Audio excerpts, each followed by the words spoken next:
All right. Since it took so long to get this set up, so we have to be timely. Well, I guess it is actually timely though, because apparently fucking Roots are dropping a new album. Because I was talking about this episode. I mean, they always say that like every couple of years anyway. But I was talking about that. I was about to do this episode with somebody, and they sent me a link. I guess 2 days ago on Hot 97, they put out a new single with fucking Erykah Badu and Tierra Whack. Yeah, somebody posted that on the hip hop board. I haven't listened to it yet.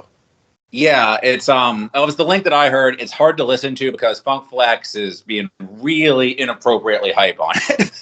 Oh, all the your boy Funk Flex. Well, what's real into with this shit hard. This is hard. It is like so relaxed and laid back. It's good, but it's not hard. Like it is very much not calling for him yelling that it's hard while you have like the most laid back like Erykah Badu hook going on.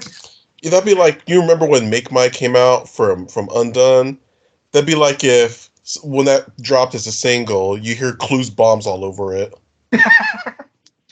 You have like DJ Holiday, like they dropped the Sufjan Stevens interlude, and DJ Holiday is yelling on it. No Sufjan! DJ Clue! Sufjan! Roots! Make Mine! Big Crit! Now I'm just picturing like the Carrie and Lowell singles coming out with like DJ Clue bombs. God, that used to drive me crazy back in the day.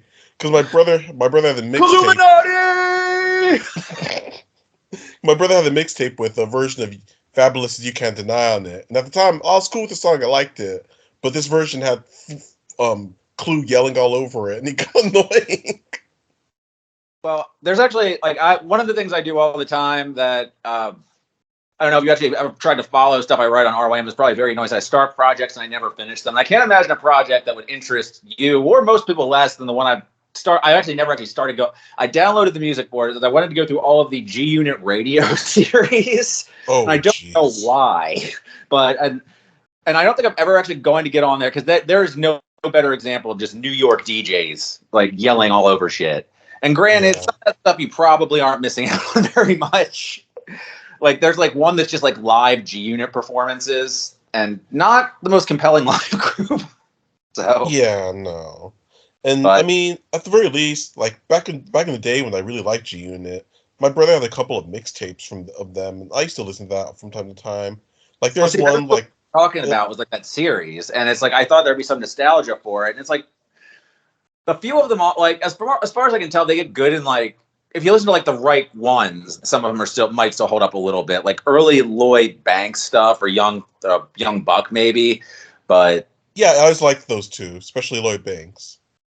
But then you don't really need the Tony Yayo deep cuts. No, you don't. You don't really need the Tony Yayo not deep cuts either. Or some of the dumber ones I can think of. Like, you remember that Flip Mode Squad? Baby, won't you give it to me? Like, there's a G-Unit version of that that's 50 Cent singing, baby, won't you get on your knees, put me in your mouth, and suck me off? And I always skip that song.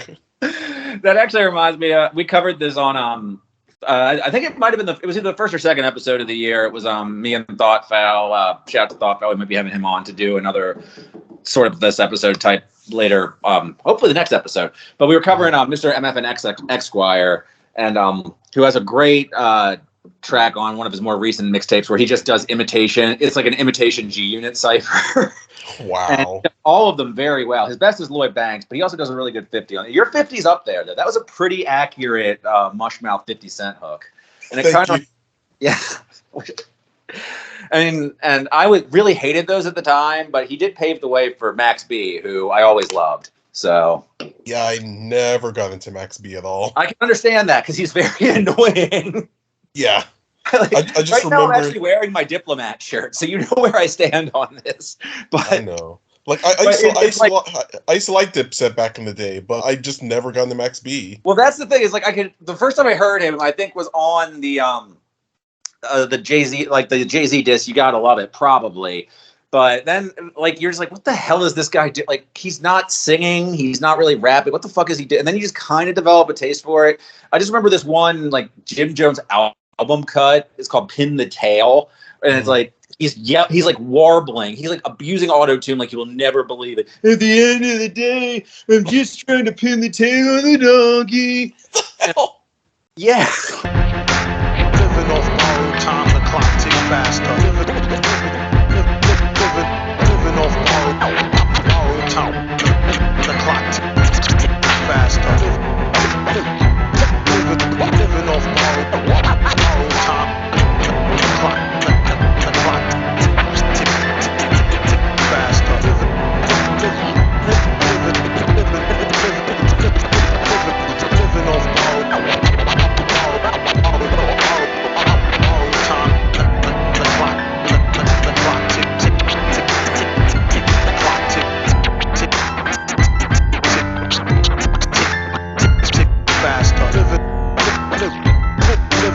Living off borrowed time, the clock tick faster.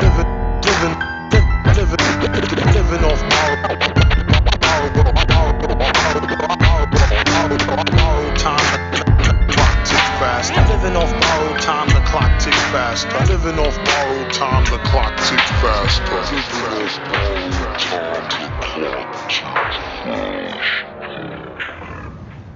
Like, I'm pretty sure he's taking a children's party game and making it like dirty, sort of. Oh God!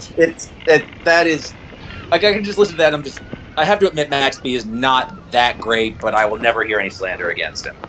But you know who doesn't need to sing hooks is Black Thought, except when he's Reek Ruffin, as we covered on the last episode. He once sung his own hook. It depends. I mean, Rick Ruffin is the best version of him singing, but I don't mind him because he sang a lot on how I Got Over, and that was cool. That is true. Well, yeah, typically the title track is great, and I still like your singing on Streams of Thought Volume 3. See, and when we'll get into that too, because I feel like this. Well, okay, so first of all, just so I don't completely botch the intro, living off time. Wow, so I don't botch the intro and then I actually botch the title of the fucking podcast. Living Off Borrowed Time Podcast. Your host, Patrick McGovern, Patrique on RYM, not joined by my usual co-host, as usual, because we're kind of doing a thing lately where we're splitting up, playing catch-up on, I guess, staying in our wheelhouse. Caleb is covering the new school rappers that you need a calculator to spell their names, and I can't do those episodes because I would mispronounce everything. Clearly, I can't even pronounce the name of my own podcast. And I'm catching up on boring legacy artists that actually rap about shit. So later in next month, we're going to try and do something with the backwoods artists, maybe Billy Woods, Elucid, maybe Shrapnel, maybe do like a catch up on them. But on this episode, it's kind of a sequel to what I would say is a rather unloved, under-listened to episode from the past where we covered the Roots and Black Thought discography. Black Thought actually finally, well after everybody thought he was going to put out a proper solo album. So we thought it was only appropriate to get back our guests from that episode. Normally our guests are certified Makami experts, but we have the world's one and only certified Cappadonna expert back on the show, G.O.Z. Welcome back to once again discuss Black Thought and, of course, by association, to some degree, I'm sure we'll discuss the Roots. But welcome back. Up? I do gotta say, on regards to the Cappadonna expertise, I've been meaning to do a deep dive, more of a deep dive, because I've been wanting to listen to his Barzan album, but I heard one of his songs called Cancel Culture, which that's a gem, and it opens up with Cappadonna doing which hip hop I gotta listen to the whole album. I'll get back to you on that when I get to that eventually. Now, see, K-pop has been trying to cancel Cappadonna for 20 years, just not for, like, problematic reasons. Just in general. They just don't want to... Just because he's a bad rapper? Yes, because he lacks the skill to be rapping and nobody wants to hear the music he made. His music is never as interesting as his album covers would lead you to believe. Yeah, between the Barzan album and then the what's the name, the Capitalized Project with him just with a goofy face with the wads of bills in his hand.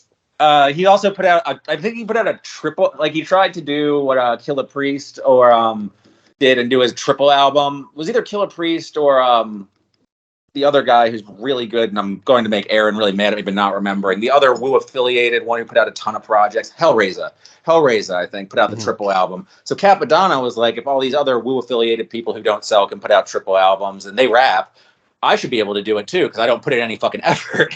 And he put out something like Earth, Wind, and Fire, but they all had Y's in them where they weren't supposed to in the title. Oh God. CD1 was Earth, CD2 was Wind. I'm pretty sure I'm not imagining this. But I wanted to do, and I didn't unfortunately have time preparing for this episode, because this album only came out 5 months ago. I didn't have time to prepare for this for the intro. Is everybody was talking about how Lupe Fiasco put out an album he wrote in 3 days. And that was impressive, that it was so in-depth and everything. And like, you know, for Lupe Fiasco to put that out, that's not really against like his writing process. Well, Cappadonna an album he wrote in 6 hours. I think that's scary. And it has you've seen, we were talking about Cappadonna album covers. You've seen the Cappadonna album cover where he, like, it's a third chamber Grail bars or something. You've seen this album cover, right? Please tell me you've seen it. Probably. I don't remember. You need to look this up, because we always like to cover, you know, we're connoisseurs of great album art on this podcast. And I'm going to ask Kit and Puke to put this album cover up there, because if you haven't seen it, it's let me see. I'm gonna search up Cappadonna. Like Cappadonna and Stu Bangas, and it's like third chamber. It's got the most pretentious ass Wu-Tang album title too. And I really wanted to like get some of these chamber Grail bars to quote at you in the intro, but you know what? Okay, I'm looking at it, and I unironically look at this code. Yeah, I unironically don't hate this. I mean, it's memorable. Yeah, I mean, it's not gonna. I mean, Cappadonna lyrically can't live up to what he's setting up here, but this is, I think, the album art's kind of cool. It's absurd. Like I don't hate. Like I'm laughing at it, but I think it's. The thing is, I've listened to the first track, and there was nothing I could quote off of it because it's, by Cappadonna standards, decent. It's very, very slow rapping, but like he's not spitting third eye shit, which is weird. Like, you come up with this title, and he's like Pharaoh God-Man on the, like, you know, the Pharaoh of Pharaohs on the cover, but he's not like Galaxy Brain rapping on it, which is kind of disappointing, honestly. That is. So he's just doing, hey, yo, it's a cab driver. We in the hood. Yeah, he's just talking about how people like are always I mean, he's lying. He's talking about how people are always coming up to him and asking him questions about like his life and career, which I do not believe is accurate. I do not believe he's being mobbed by people with questions. But I mean, possibly questions like, "Who are you? What are you doing here? Can you move?" But beyond that, yeah. Even I'm kind of looking at some of his other album covers, and that one. That Third Chamber, that's not so bad, because looking at the Illage, which looks like either an old, like one of Master P's old covers when he was still in the Bay Area, or like a K Reno album cover. It's very cheap, and like the type of cover you could do in Photoshop in about 5 minutes.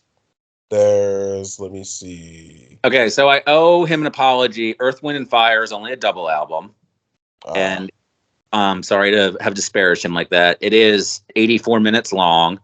And the second CD features a lot of the artist's lounge mode.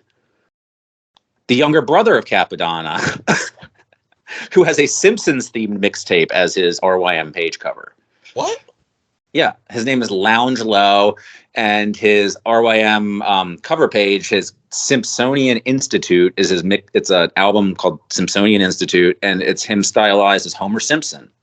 A kind of bad drawing of Homer Simpson. A very, very bootleg Homer Simpson drawing. Yeah, like it's not the Matt Groening style at all. No, it's definitely like those early '90s bootleg Simpsons merch that you would see all over the place, kind of like the Peeing Calvin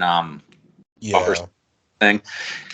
Yeah, he's all. So I guess that's promising. I definitely look forward to that Cappadonna. 2 stars from back in '99. Shout outs to back in '99, friend of the podcast, who reviewed every Cappadonna album for some ungodly reason.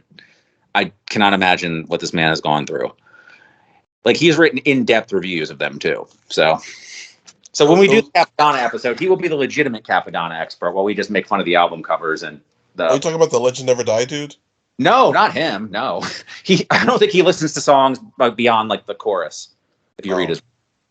Nice guy, but we've spoken about him on we've spoken about him on the podcast before and his unique writing stuff. No, this guy back in '99, he writes very long reviews of Cappadonna. He writes very long reviews of like obscure stuff all the time, but he's like specifically went through the Cappadonna discography, which I just think is amazing.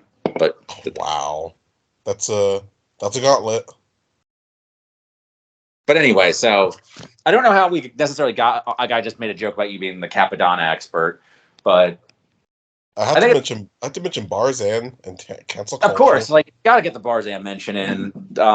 But he's put out 3 albums in 2022, and I think it's kind of an appropriate transition. That just seems like this has been the year that every legacy artist. I don't know if it's just because they couldn't tour because of COVID or. Like has been putting out material. I think that we've been spoiled for choice on stuff and things you never expected to get, like a Black Star reunion. I'm going to talk more about that too in the context of this album. But okay. I personally didn't think we were ever going to get the real. Like I honestly considered the EP trilogy, My Black Thought solo, what I was promised all the time. I don't know about you. Like, so how did you feel when you saw that we got this Danger Mouse single out of nowhere? With Thought, and then this album was announced. Like, what were your feelings on that? Like, because I was just like, I'd say interested, but not hype. And it kind of sort of felt like maybe like an Adult Swim Lucy one-off thing. Like, I liked it, but I didn't love the single. And I wasn't super encouraged. Like, it's been worked on since 2007. Which single? What was the single? It was No Gold Teeth. No Gold Teeth was the single. Oh yeah, that's not one of my favorites on the album. I don't hate it, but you know, I don't remember if I even listened to it when it came out at the time. But overall, like if it's more Black Thought, I'm like, cool, that's no problem for me, especially while the Roots aren't doing anything. But I didn't feel any. I think I was as excited about it as I would have been for any of the Streams of Thought albums, really. Yeah, that's kind of where I was at. It was a nice surprise, but. I don't know. I just didn't feel. Well, I mean, Danger Mouse is a surprise to me too because from what I've heard, I think that dude stepped away from hip hop for like a long time. Unless I'm mixing him up with RJD2, I'm not sure. Well, RJD2 did for a bit, and then I don't even know what the fuck he's been up to. He stepped away, and then no, he came back. He did stuff with like Sugar Tongue Slim. RJD2 always will do like songs with Fonte on his. Like he did like an album with Sugar Tongue Slim, who's like that Roots weed carrier who was on that one song with the annoying. Oh, my boy will be a hustler. Yeah, that guy. Yeah, hustler. Tell my baby girl to grow up to be a hustler. Which I actually love that song, even though like it took me a second to get on over the baby crying part. Like that's a little intentionally irritating, but that song fucking knocks. So yeah, that's the only thing I really know STS from. Although the Money Making Jam Boys album, of course, he's good on that. Yeah. But. So yeah, RJD2 did something with him. He put out a really boring fucking singing like down tempo trip hop type album. That was his like 3rd album, and then he went back to doing like DJ Shadow type stuff ever since. So, okay. But I was talking about who the fuck was I talking about? Who put out I completely lost. You got me completely losing my train of thought with no. Sorry, I mean you first starting off about Legends kind of coming back and doing albums. You kind of spun that off into Black Thought. And then Danger Mouse getting away from hip hop, which he did the actual. Oh yeah, so first of all, RJD2 did like he'll occasionally do really good songs with Fonte on all those albums, which are the one things to check for. They never did a whole project together, but it is worth looking up the tracks he does with Fonte, which is weird because RJ's own singing album, his 3rd album, I think it's called The Third Hand, is really not good. But all of the RJ Fonte collaborations are like the best version of Foreign Exchange possible. But no, Danger Mouse, as far as I can tell, like he did a bunch of tracks on that one A$AP Rocky album that tried to be all psychedelic. And those were some of the standout tracks, but that album's I have complicated feelings on the album. I don't know. I guess we'll get to it when we get to the track, but how do you feel about A$AP? Like, did you listen to that Rocky album at all? It's like At Long Last A$AP, or do you just not like A$AP Rocky?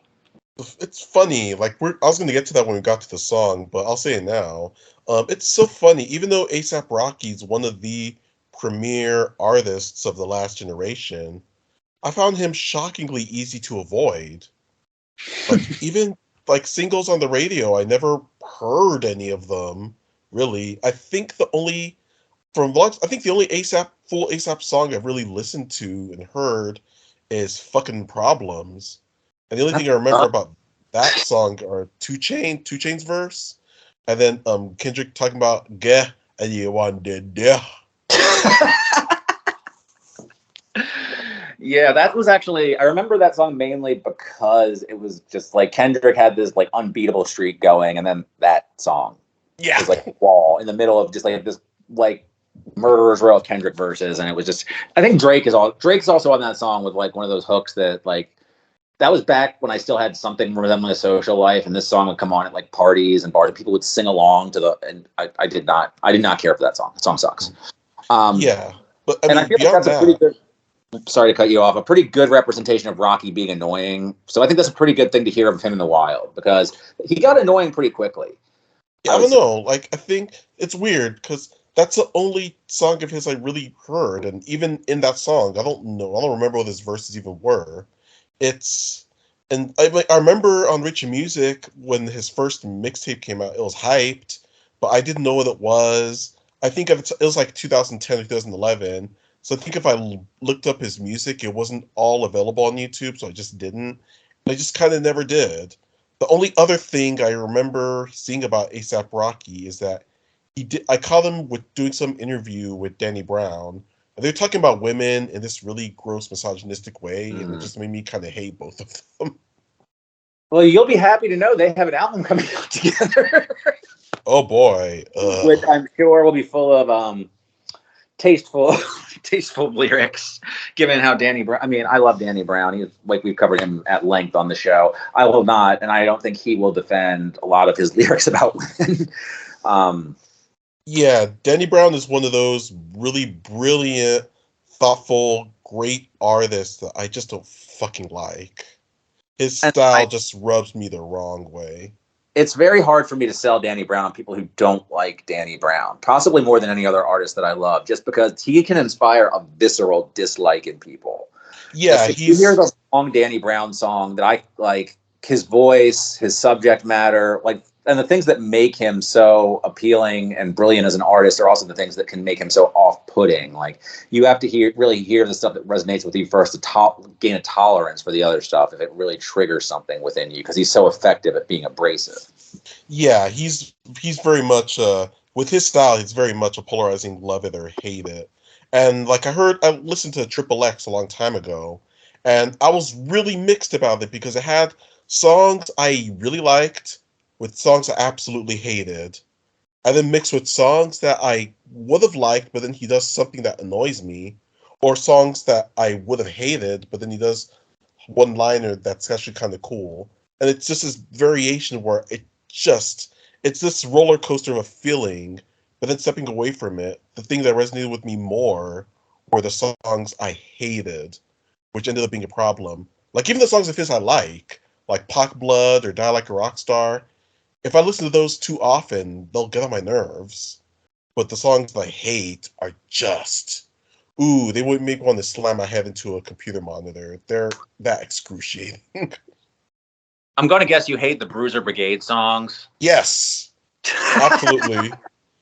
When I thought of songs I hated, there was Bruiser Brigade, Live 4, and I smoke blood after blood after blood after.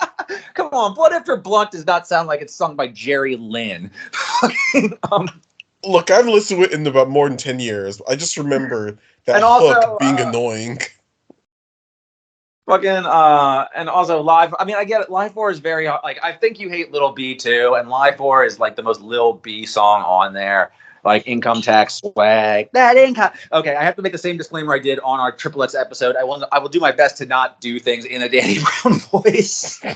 That will be very, like, I did that episode with Battered Sphinx, and we had to make a prompt. At some point we had to cut ourselves off from singing along too much, because it's like Danny Brown himself is bad enough to listen to. You don't need to hear two people doing bad Danny Brown impressions. And yeah, I mean, although I actually said that what's the song that I said there? At my job, we have a thing where you can add to the Spotify playlist, and there is one Danny Brown song that I said, what was it Live 4, or was it that's the song about pleasuring women, correct? No, that's I Will. I'm sorry. I Will by Danny Brown. I've decided that when I quit my job or get fired, I will add that to the Spotify playlist. Is I Will by Danny Brown. Oh God. That I've got a few other songs on there, and it's like, ear piercing, like Mare's Bow type stuff. But I'm going to lead off with I Will. But like I figured that will probably get cut off by the fourth bar. But Or maybe he talks about his beard. I was thinking you could add Nose Verse from Cunnilinguist. What's the name of that song from Southern Underground? The one that starts slow, but then they get real hype. And Nose Verse is about him just going postal on his job. See, I'm not going so much for violent as I am just uncomfortable. And I feel like just Danny describing what he describes in that song, I think would probably just take everybody a second. They'd all have to listen to Danny Brown and his high-pitched voice doing the lyrics of I Will. And then this is the collective realization of what they're all listening to, and then confusion, and then scramble to get that off speaker. Would be very funny to me as I'm being escorted out of the building.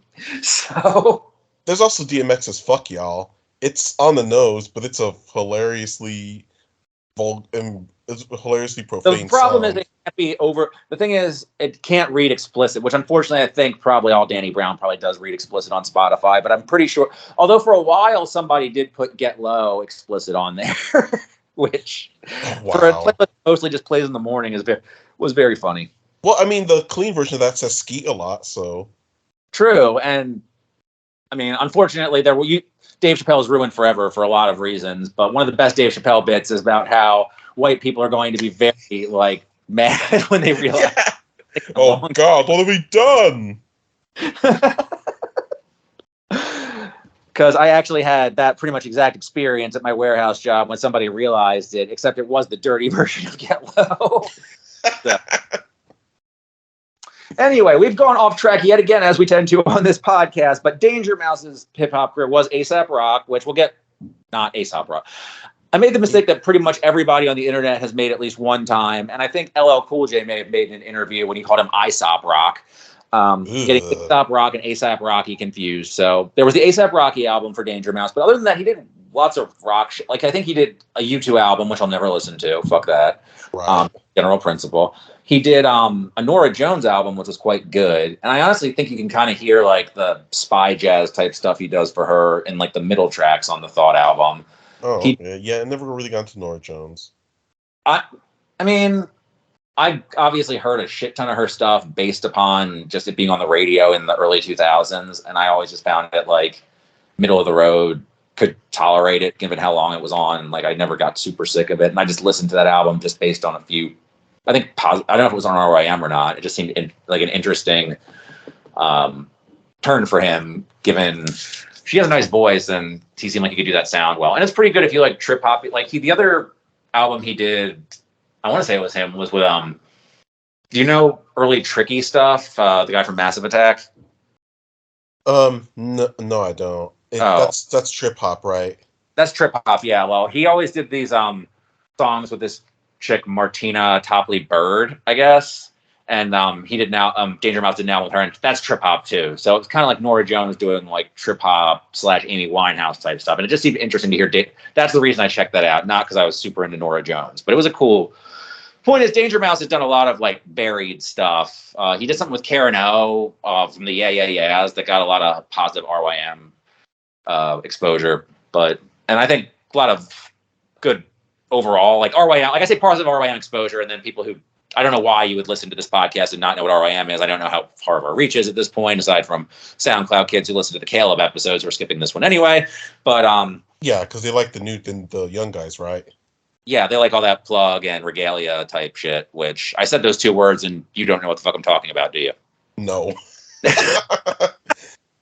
Shout out to Diction, the only person listening to this podcast who also doesn't know what the fuck we're talking about. I mean, we're a bunch of aging dudes born in 1980 something. Yeah, right.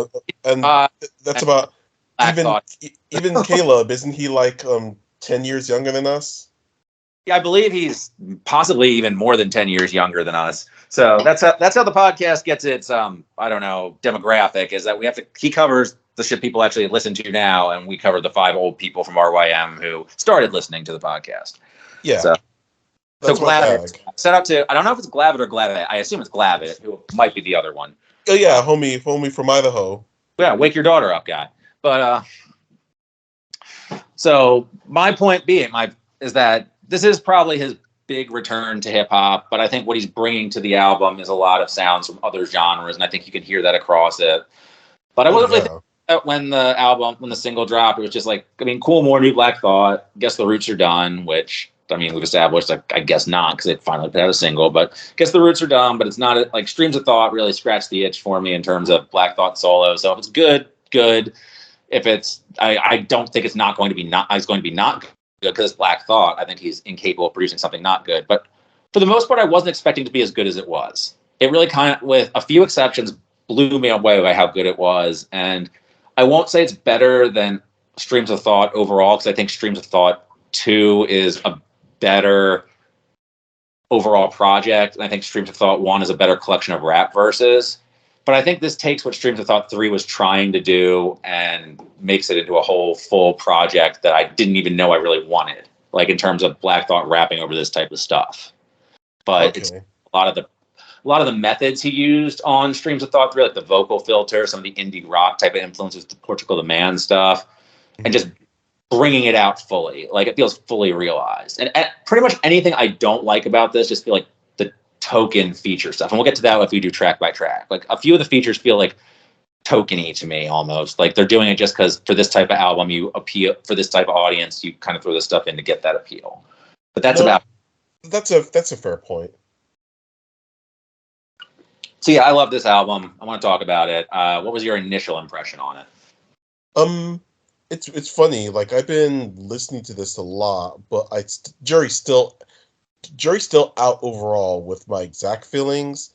But I kind of just feel to me, I don't want to say another Black Thought because it seems dismissive, but it kind of, for me, quality wise, it kind of fell in that bucket for me, somewhere in between Volume 2 and Volume 3.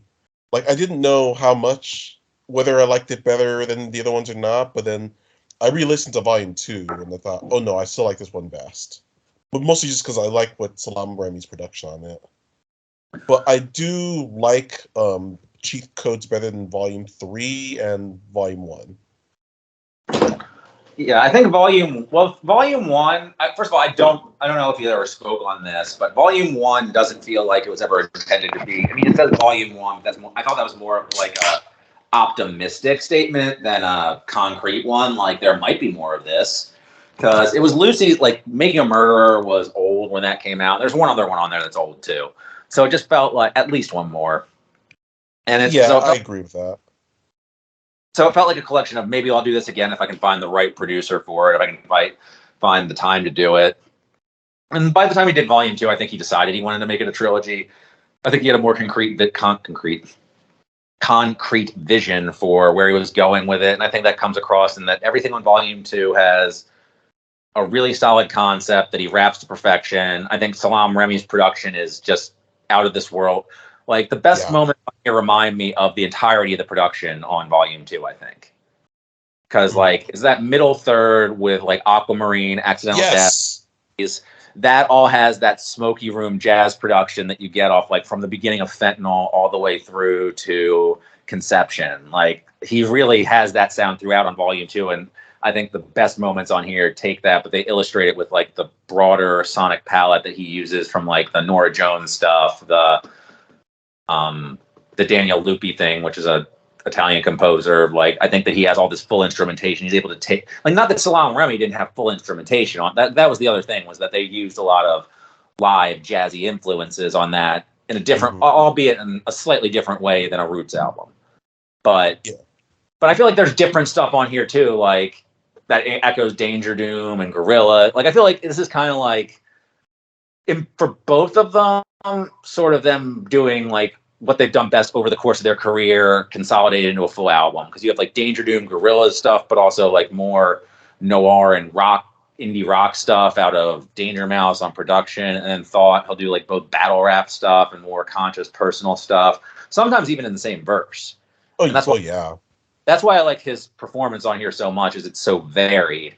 Like Streams of Thought, Volume 1's mostly battle rapping. Volume 2 is like battle rapping with a few conscious elements to it. And Volume 3, which we covered this all in the Roots episode, which I've already whined about, not enough people listen to. Go listen to that. Volume 3 is just way more deep and conceptual than it gets credit for. I think that's why it took so long for him to roll it out. Like aside from like the Malik, like reflect on the Malik B stuff that he writes on there. That whereas here, I think he's trying, like, he'll take a battle rap verse and then he'll throw a reference in there that makes you rethink the battle rap aspect of it. I think it's a very mature, like, I think a good example of that is on the second on Cheat Codes. I think is the second track, the title track. He has a thing where he rhymes Peep Show with Pete Rose. So like that whole scheme where he's just like kind of a battle rap thing, but then he kind of talks about cheapness and like how the black community's been cheapened, and then he like throws phlebotomist in there, and so it's like a sports punchline that becomes like a conscious punchline, like over the course of the rhyme scheme, and he'll do that all the time. Where it's like a battle rap thing that he takes deeper by talking about something else. Oh yeah, he always does that since the first Streams of Thought. He'll do, like, even with his freestyles, that's something I gave him credit for in my review, where, like, if he runs out of something to, in his freestyles, if he runs out of something to say, he'll call back to either some Afrocentric sociopolitical issue or some black literature or something. And I think that's really cool, and that shows how deep his wealth of knowledge is. Right, and he's able to use the references in a way that's just, like, I think that probably the student out, like, plays the teacher moment will be Billy Woods is even better at this point. But there's a way to use references where it's like really, I think I'm trying to think of an example of this in the wrong way in hip hop. But the best example I can think of in like comics is somebody like Dennis Miller, or just like comes up with like, just beats you over the head with shit. Cannabis, maybe, I don't know. Cannabis is more big words than references.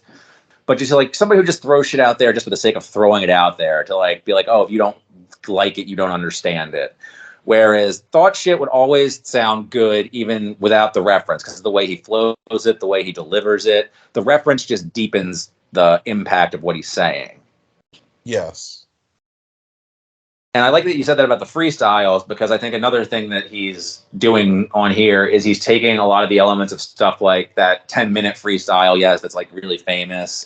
His freestyle over New York State of Mind. He's taking that sort of those rhyme schemes, those concepts, and he's putting them over this really cinematic, lush production that's pretty far from, and it both plays to his strengths and in a lot of ways, again, stuff like that middle sequence, the Belize to Accidental Death sequence, pretty far from what he's been comfortable over. But then you have stuff like I'd say the first two tracks and the Run the Jewels track with the really hard drums that are pretty reminiscent of Questlove. That are also, like, Danger is pretty good about switching that up, I would say. I was going to say, I didn't, even with that middle track, the Belize, Aquamarine, and Identical Death, on one end, it is kind of a new territory.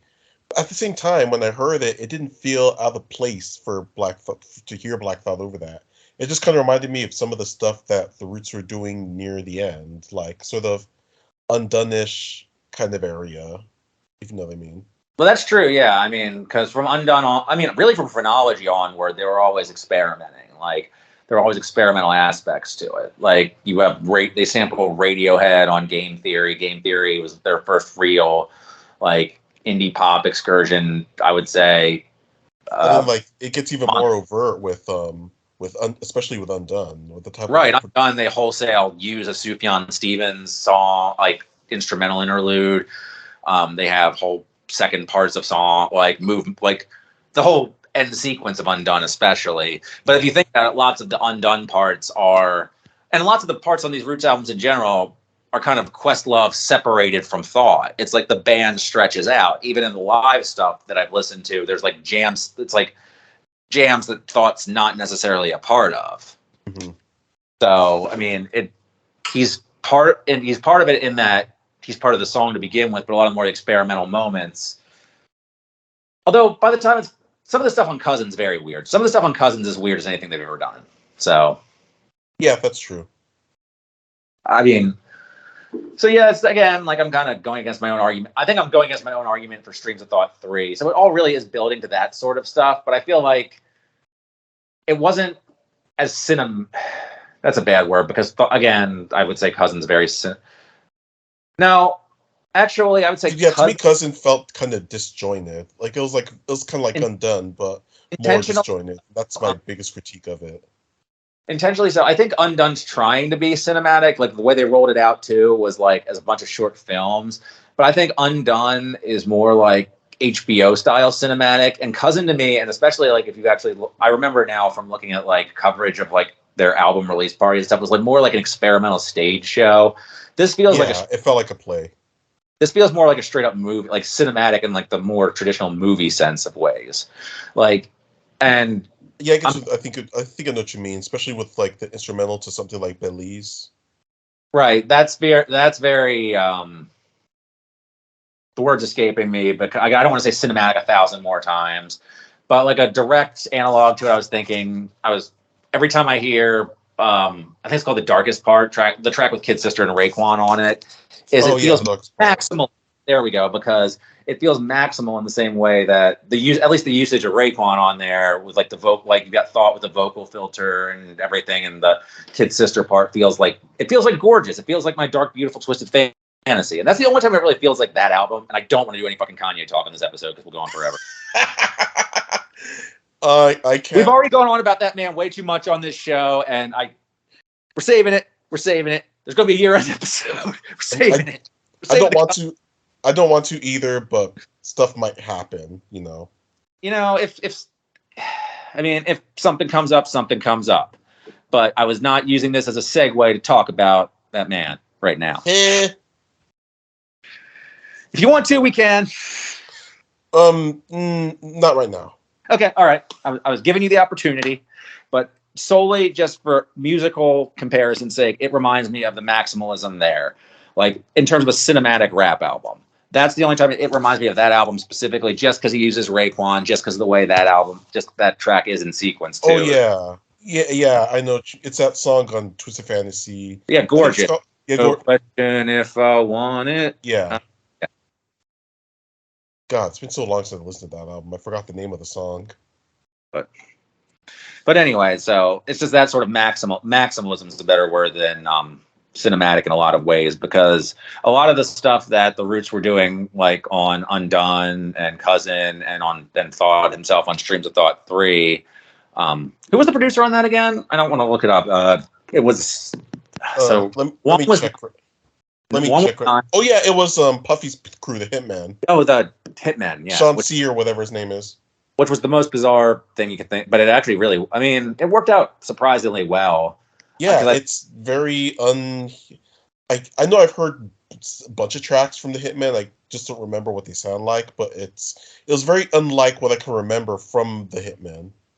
The two best Hitman, I'm probably repeating myself from our Roots episode when this came up, but the two best Hitman tracks I can remember are Freedom by the Clips, the first track on Till the Casket Drops, where it's like got that guitar intro. It's like, speak of freedom. I know a lot of people don't like that album, but I love that track at the very least. Yeah, and, I didn't like that album. A lot of people didn't. I can understand criticisms against it, and part of it is that it's too glossy. It's weird. It's funny because that's one of my critiques. It feels like they're really trying to reach for mainstream acceptance with it, especially after Tell Hath No Fury kind of commercially disappointed, and for me that was to its album's detriment because it was too glossy. Though ironically, my favorite song on that was All Eyes on Me. That's a take. That's not a take I don't think a lot of people share. I don't hate that song, actually, although it's very colorless. It's glossy as fuck. It's everything that I criticized about the album, but for whatever reason, the song and the beat and the hook worked for me.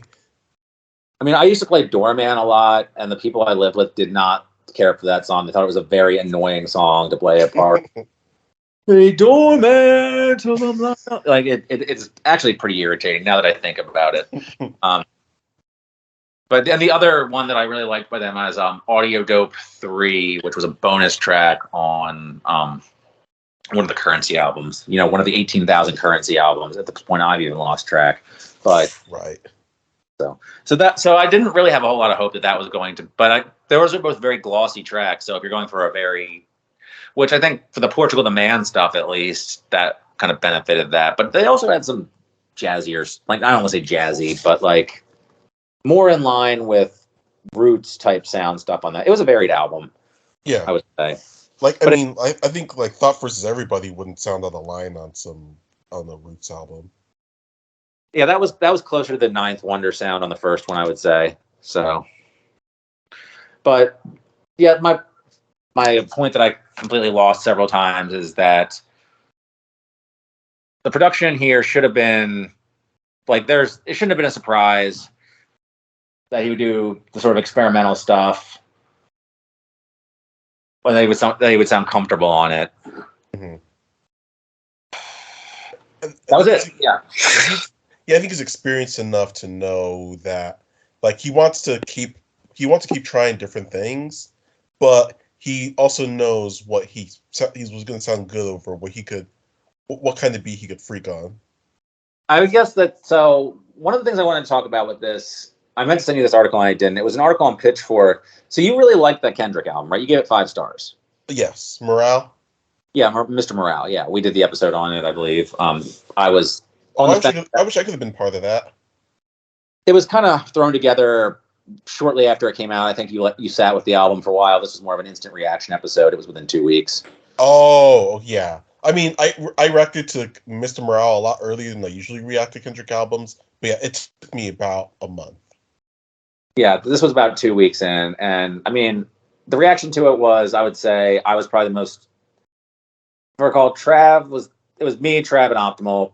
Trav liked it best. Optimal liked it in the middle very much. I liked it pretty good with some reservations. I was not so much into the second disc. I thought that he made something about the way he presented his points on the album I found in a very unappealing way that kind of emphasized unappealing aspects of his preachy aspects of his personality. I'm assuming you didn't listen to the episode, seeing as you didn't know we did it until I said something about it. Oh, so I didn't.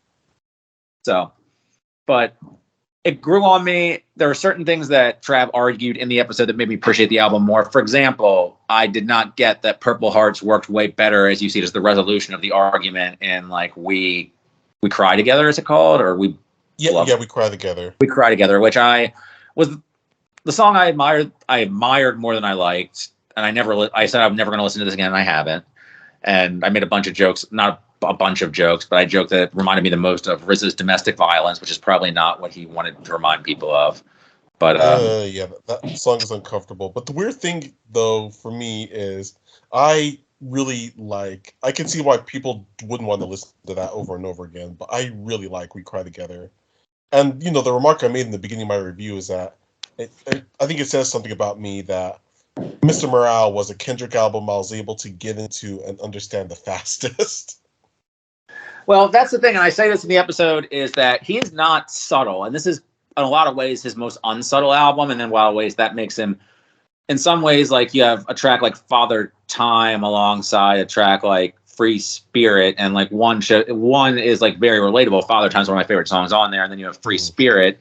I think that's the name of this. Again, like, some of the songs, like, the titles have eluded me, since I don't have it right in front of me, but, like, that's why, like, Rich People Problems times 10, I find that very unappealing.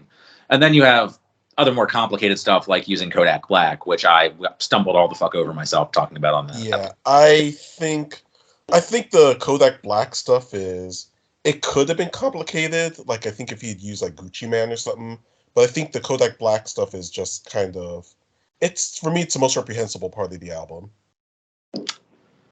Yeah, I find it harder and harder to defend with time. I don't think that he takes a nuanced take. Like, I kind of regret that I'm on the fence on it in the episode, because over time I've more just been like, nah, fuck him for, like, essentially fuck him for platforming him in one way or another. But yeah. Yeah, I don't know, like, especially with what Kodak Black is guilty of doing, it flies in the face of a song like Mother I Sober, where he's or about- Auntie Diaries for that matter, since you're trying to, ultimately the goal of that song is. I mean, that goal of that song is to like present his perspective, but there's supposed to be a tolerance message. You would assume that that's supposed to be a but I don't really want to. Well, I didn't know this would end up being me. We're like tripping over myself in the Kendrick episode every time I tripped over myself in the Kendrick episode, repeated 9 months later. That's great.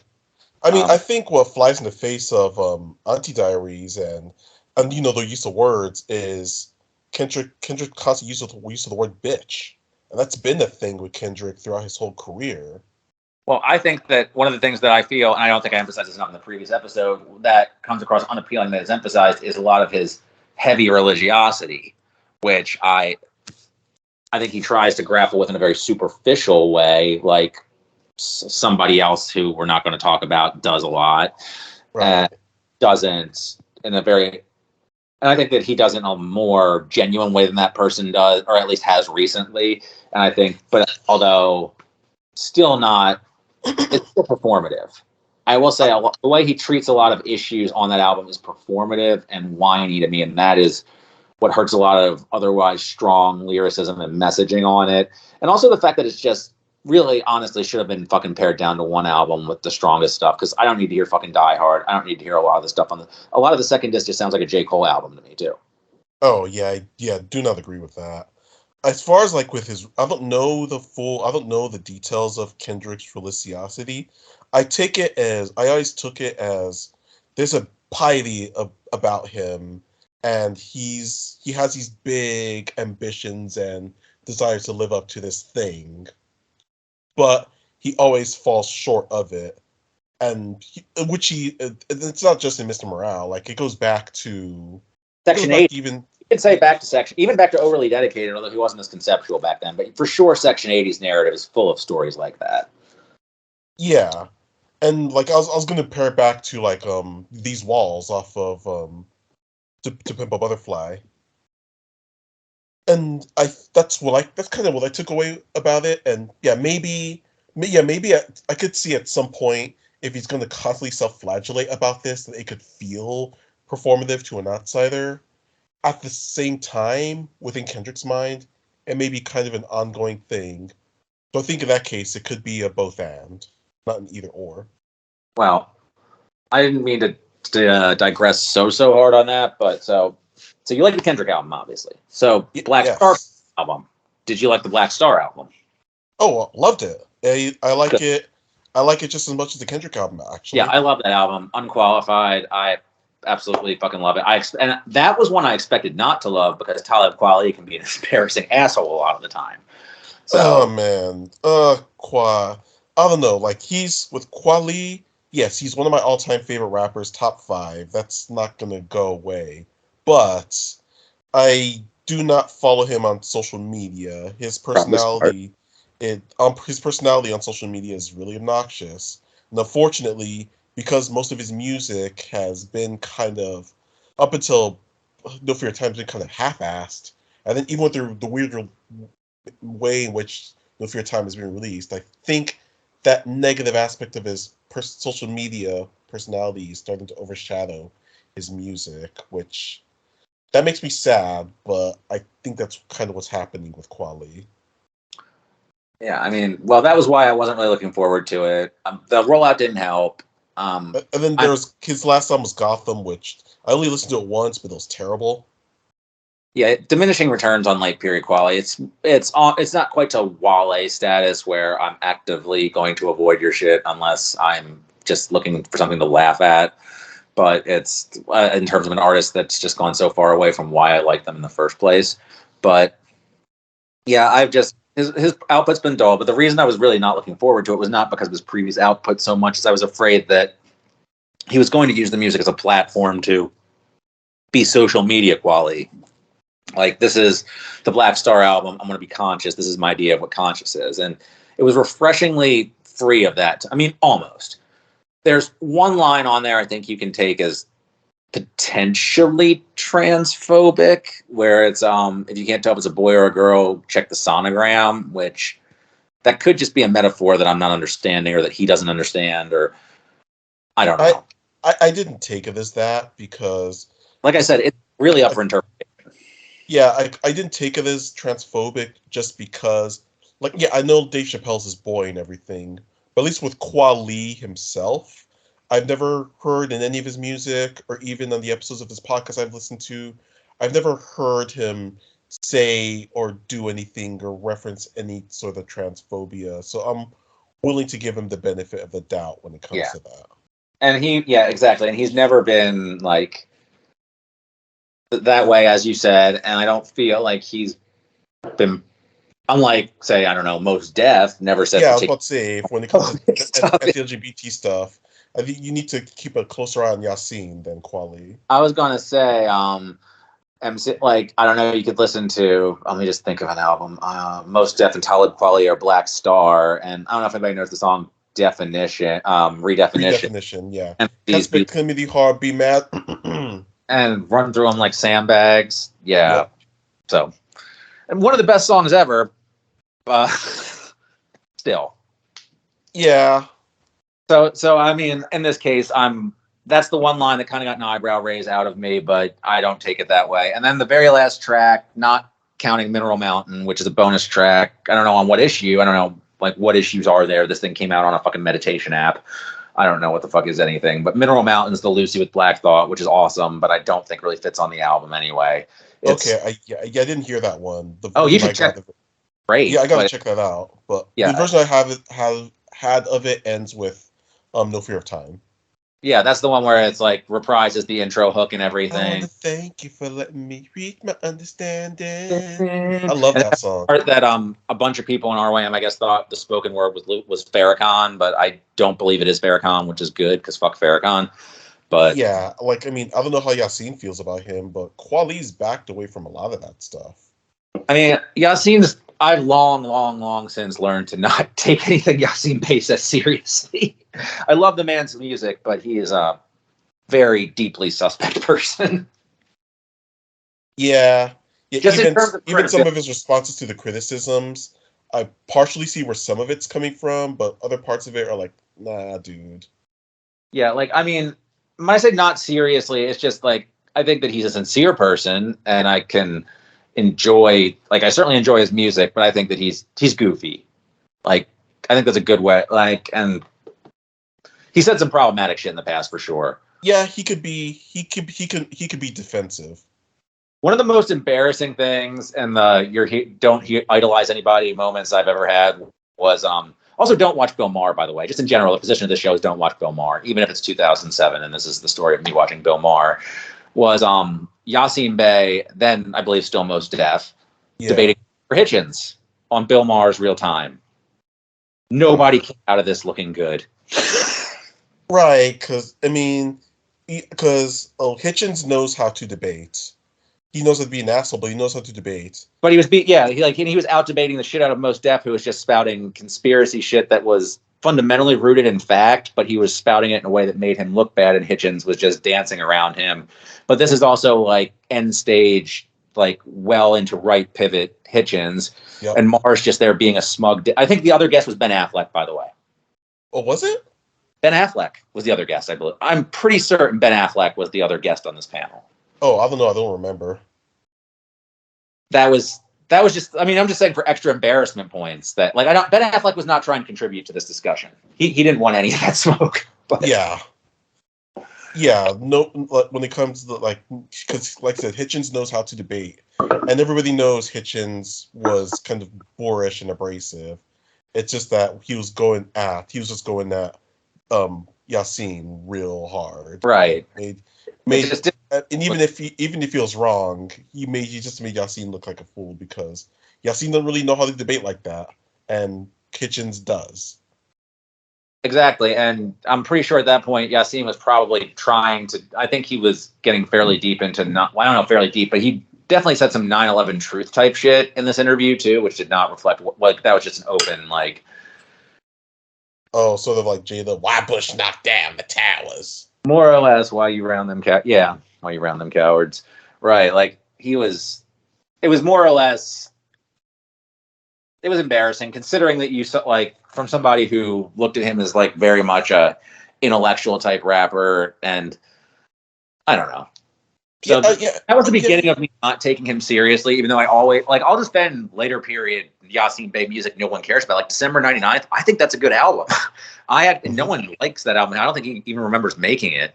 I won't defend True Magic. True Magic sucks. That's the one release of his I really don't have any use for. Yeah, I mean, I think even he probably wouldn't defend that one much either. That was his Get the Fuck Out of Geffen album. All those guys were like Kweli and the Roots. They all had their beefs with Geffen around that time. Oh yeah, the Roots putting their that was a good way to tie it back to Thought and the Roots. Remember when they put their fucking voicemail arguments with A&R as their album intro? I cannot listen to that. It was too much for me. I always skip it. I mean, no, I don't really listen. I just think that takes balls. Also, I never thought about that. Was pretty ballsy of Yasin to do that on True Magic because Geffen owned the. I believe they had the rights to the Liquid Swords beat. And he just raps over that just because. Yeah, didn't feel like finding a beat. You own. Terrible ass song. Yeah, it's not good. Like no, he goes over Liquid Swords and he disrespects the shit out of it. He should have gone over labels. That would have been funny. That would have been funny. I mean, speaking of people who are curiously oh god, it's like everything in the universe wants us to fucking do a Kanye bit. Because I was about to say he should have. Speaking of people who should have something to say right now, remember him going over the takeover. Oh yeah, I really like that song too. But he has those 2 fucking lines. Yeah, I can't say it either. I'm not gonna fucking say it. Yeah, I know what you're talking about. I'm not going to repeat them either. Anybody who knows the song, Mos Def's version of the tape, which I believe was on, was that on the New Danger? Yeah, that was on the New Danger. Yes. Until somebody was like, "Wait a minute, no, stop pressing that." Yeah, it's like it's a bit like what I said about KRS-One in my review of 13 and Good. It's like I want to like you, but you keep talking. You keep making it difficult. Yes. Yeah. So my point here was, so you like the Kendrick album a lot, you like the Black Star album a lot. There was this piece in Pitchfork, which I remember I was reading on took my nieces out to the water park or whatever. I was looking for something to read. Otherwise, I wouldn't have read this. I don't know how I clicked around on this. I just got something on my phone that was like an RSS feed thing that would recommend me other shit. And it was about this 90s rap fan. So we should be able to relate to this. He's even older than us. Mm-hmm. Who had lost their way, lost their faith in conscious rap you were an old school conscious rap fan and they decided it was dead because those 2 albums, they were having conversations that they compared it to listening to 2 old black dudes on the subway have the same conversation about racism. This was a Pitchfork article. It figures they would print the most clickbaity and intentionally inflammatory, but course, facile things. They make it clear it's the writer is black. So I'm not misspeaking on that. And he's talking about being a college student who was into native tongues and all that shit. But he listens to the Kendrick album and is like the Black Star album is like they're just stale. They're just having the same conversation that's had 20 years ago, and there's no reason to have I'm trying to think if he came up with any counter examples of stuff he likes now. If this is a way to like justify giving. I think it was just a blatant thing for relevance, but yeah, it sounds like it because those are the type of articles that go viral, inflammatory bullshit like that. Because like there was like I remember like there's a woman. It's kind of a slightly off topic, but there's a woman who was a fan who wrote an article. When she was a little girl back in the early '90s, she was a big fan of Alanis Morissette, and she loved Jagged Little Pill. But then her husband kind of teased her for liking that, and then she went back to it, and she's like, maybe this isn't so bad after all. Like, come on, why? I can see why you liked it, and you weren't mad about that. Like, it was just this needless shade at Alanis Morissette. I'm just trying. I'm about to look up the article so I can come up with something more to say about it than other than that. Because my point about it was more that I feel like there's been a lot of conscious rap albums that came out this past year from older artists. Like there was this, obviously this one. I mean, well, first of all, would you consider this a conscious album?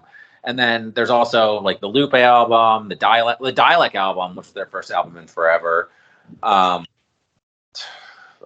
just trying to think of other good examples of it, but I just feel like generally, like that was my whole point at the beginning of the episode, is I feel so many artists have just felt the need to come out with so much. That's a stupid ass statement. I wanted to fucking shit on that article first of all, but Yeah, let's do it. Look it up. But also, fucking the point of, I do feel like this is a bit in a different way, like an older way of making a rap album. I don't know, a conscious rap statement. Not that that's saying, I don't know, discrediting that it was a statement or that saying it's a lesser album because of that. But I do feel like it's a slightly, because they're all standard length rap songs. It's all like standard format. Like, I mean, the experimental portion is experimental only so much as it's experimental as less few Roots albums. Mm-hmm. I don't know. The writing on it seems less conceptual than, I don't know. I don't know why. Undone or Then You Shoot Your Cousin, but. Well, that is true. Also, it is even more so than those. That wasn't even my point. But yeah, and then the Roots albums too. It just seems like maybe even like his idea of, well, one of the things I wanted to cover for this was Masterpiece Theater, which was his original shelved solo album, and that didn't, pan out. And that was more just like a bunch of, that was like battle stuff that was closer to with the exception of Pussy Galore, the less conceptual stuff on Phrenology, which was the better stuff on Phrenology, by the way, which I think we super disagree about that one on our episode. Like, you love it. You don't like Rock You or anything. I was like, no, dude. Yeah, no, still not. I didn't really revisit it that much, but I'm still not the biggest fan of that one. Yeah, but I still absolutely love that album. That's my second favorite Roots album. I mean, the album I did revisit after that episode was Common's Electric Circus, which I think is better than Phrenology, which we probably would fight about that too. Although I think the rap Phrenology is better than Electric Circus, because Common's, that's a whole other discussion. I'm not gonna have any Common slander, especially back then. He was still good back then. I'm salty because he was never better. I don't think he was ever better than Thought, at least post. Well, no, he wasn't. But he was still really good at that time. I'm salty because fucking Dead End Hip Hop's been shitting on Common too. Like, they're shitting on Resurrection. I'm thinking, really? Okay. That's a little much. I don't think you get to shit on Common pre-B. I don't think at this point B. I think B is when you get to start doing it, because I could see arguing that his performance on that album is not great, even though I do like that album a lot. Hard disagree. I even listened to B not too long ago. I still love it. For me, the beginning of the end of Common was Universal Control. Sort of, but not even that, because I actually kind of like that album. It's not his best performance, but there's some songs where he brings it. The beginning of the end is The Dream of the Believer, which is just very half-assed, middle of the road. That's a terrible Drake diss. I think I liked it at the time because of the novelty of it, but honestly, it was a bad song. It was a really bad song. And yeah, thinking that the "You Canada" Dry line is like the hottest thing ever. That's the biggest dad diss. That's like Will Smith level. That's like Will Smith. Yeah, it is. Like, even like, I think I remember a video for that too, and he just like it sort of looks like Will Smith dissing like another dad at like Jaden's like karate match or something. Not the Heat. Okay, so I think that this was, to get back, I'm just hard dragging this back onto track, is that I think that in a lot of ways this is kind of the conscious rap album that Thought wanted to make at the turn. Like, maybe if he had the skills and life experience that he has now, would have made, if it were 2000, he got to drop his initial idea for an album. Which a lot of that got filtered in the phrenology anyway, but as I kind of alluded to before when you were talking about the experimental stuff on previous Roots albums, every Roots album is going to be at least half Questlove. Yeah. So he gets to dictate, like, through having Danger Mouse as his producer, where the experimental stuff goes. Mm-hmm. So it's more tailored to just giving you him straight up rapping, as opposed to, like, letting Questlove indulge. Like something like Water, which, as great as it is, that song's like only a third Black Thought at the most. Although what he says on that really colors what you think about during the instrumental portion. Yeah. Best part of Phrenology, by the way. If I didn't say that enough in the previous, that's the best part of Phrenology. Yeah, it's a beautiful song. People who hate this podcast could probably just cut me saying the best part of phrenology out of context, as if I thought there was the best part of the science of phrenology. And that would be pretty bad. So don't do that. Most people don't even know what phrenology is, including the weirdos who believe in shit like that nowadays. Including people who own the bell curve or something who actively are practicing phrenology. So yeah. But anyway, that also took a turn. But yeah, so that's my so. Let me go back to looking up that stupid Pitchfork essay. I guess one thing I want to say while you're looking that up, one thing I wanted to say is that I want to talk a little bit about Saltwater. Okay, so you want to shit on Conway? I was going to shit on him. I actually really, you actually liked it? Yeah. Okay, I didn't know how you felt about Griselda. I liked it too, but I thought you were going to. I was going to mention that my thing with Griselda is that I never really explored their music because they put out so many albums. Like, it's hard to know where to start. I'm just going to cut you off. I'm going to send in the Skype message a link to the. I'll send it in Discord so you can just look at this out. I'm going to let you independently read this Pitchfork piece and react to it. Okay. Just the title should probably make you mad. Oh, Lord. I feel like your reactions without me saying anything are probably going to be funnier than anything I could say. Yeah.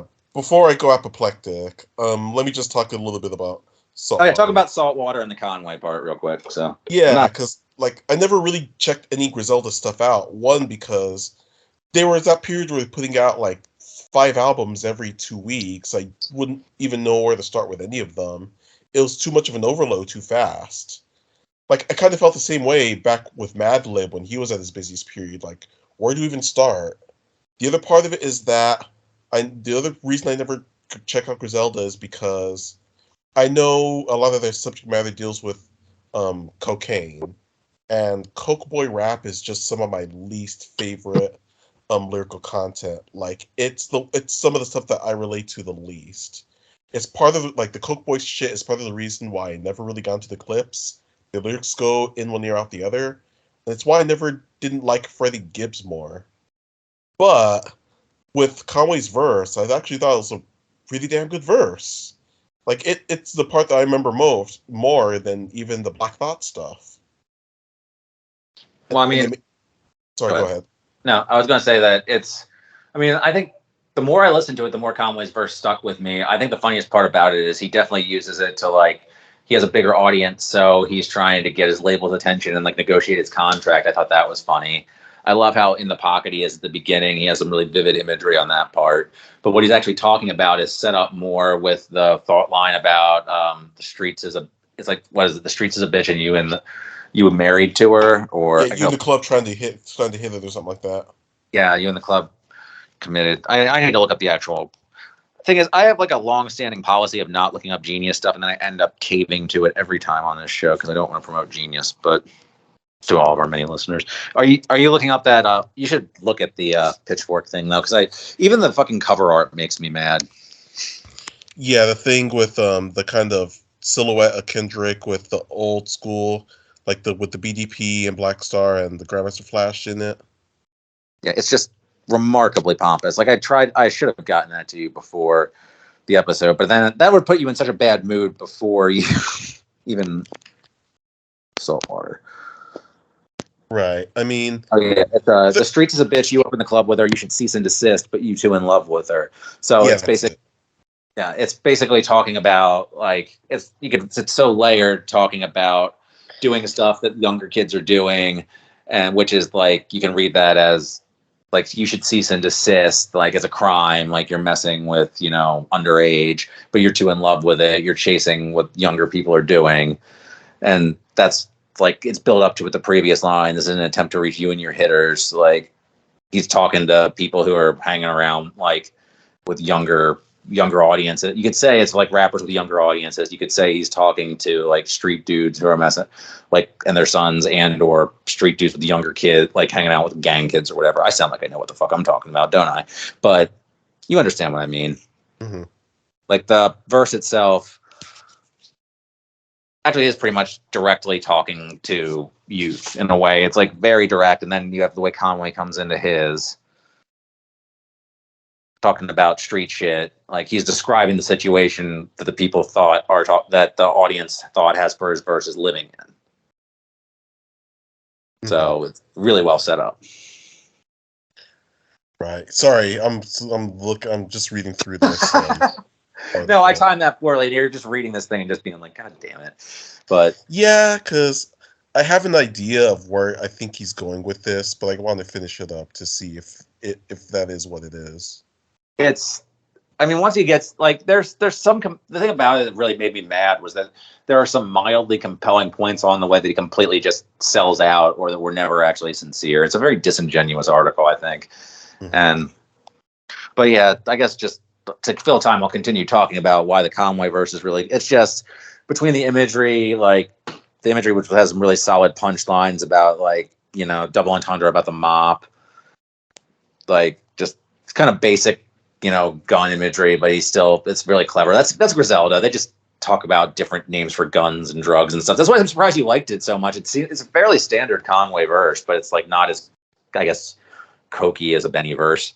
So yeah, I mean that's just the thing I'm worried about with them, because if they're just going to be talking about that, even if it's good, like for example, Pinata is good, it's a good album, but I don't really go back to it that often because nothing Freddie Gibbs says resonates with me. Like he says it, he raps it well, but it doesn't stick with me. It's just, or whatever. It's you're dealing cocaine. That's your thing. I don't relate to the subject matter at all. Sorry.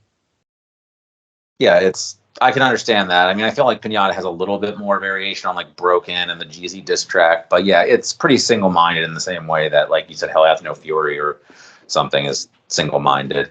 So, and I can see that getting pretty monochrome after a while. And Griselda has such output with that same. I can see. Yeah, you'd probably get tired of Griselda after a while, honestly, because they're not even as charismatic as Gibbs. So, in a lot of cases. Although, when we get to the year end, I think that they have at least one album that surprised me this year. Also, I could just see if you find Danny Brown annoying, you would find West Side Gun annoying too. Oh, is he like that? No, just high-pitched. Like, very high-pitched and yelly. He's the one who goes, do, do, do, do, boom! Okay. Like, yeah. Like a lot of ad-libs.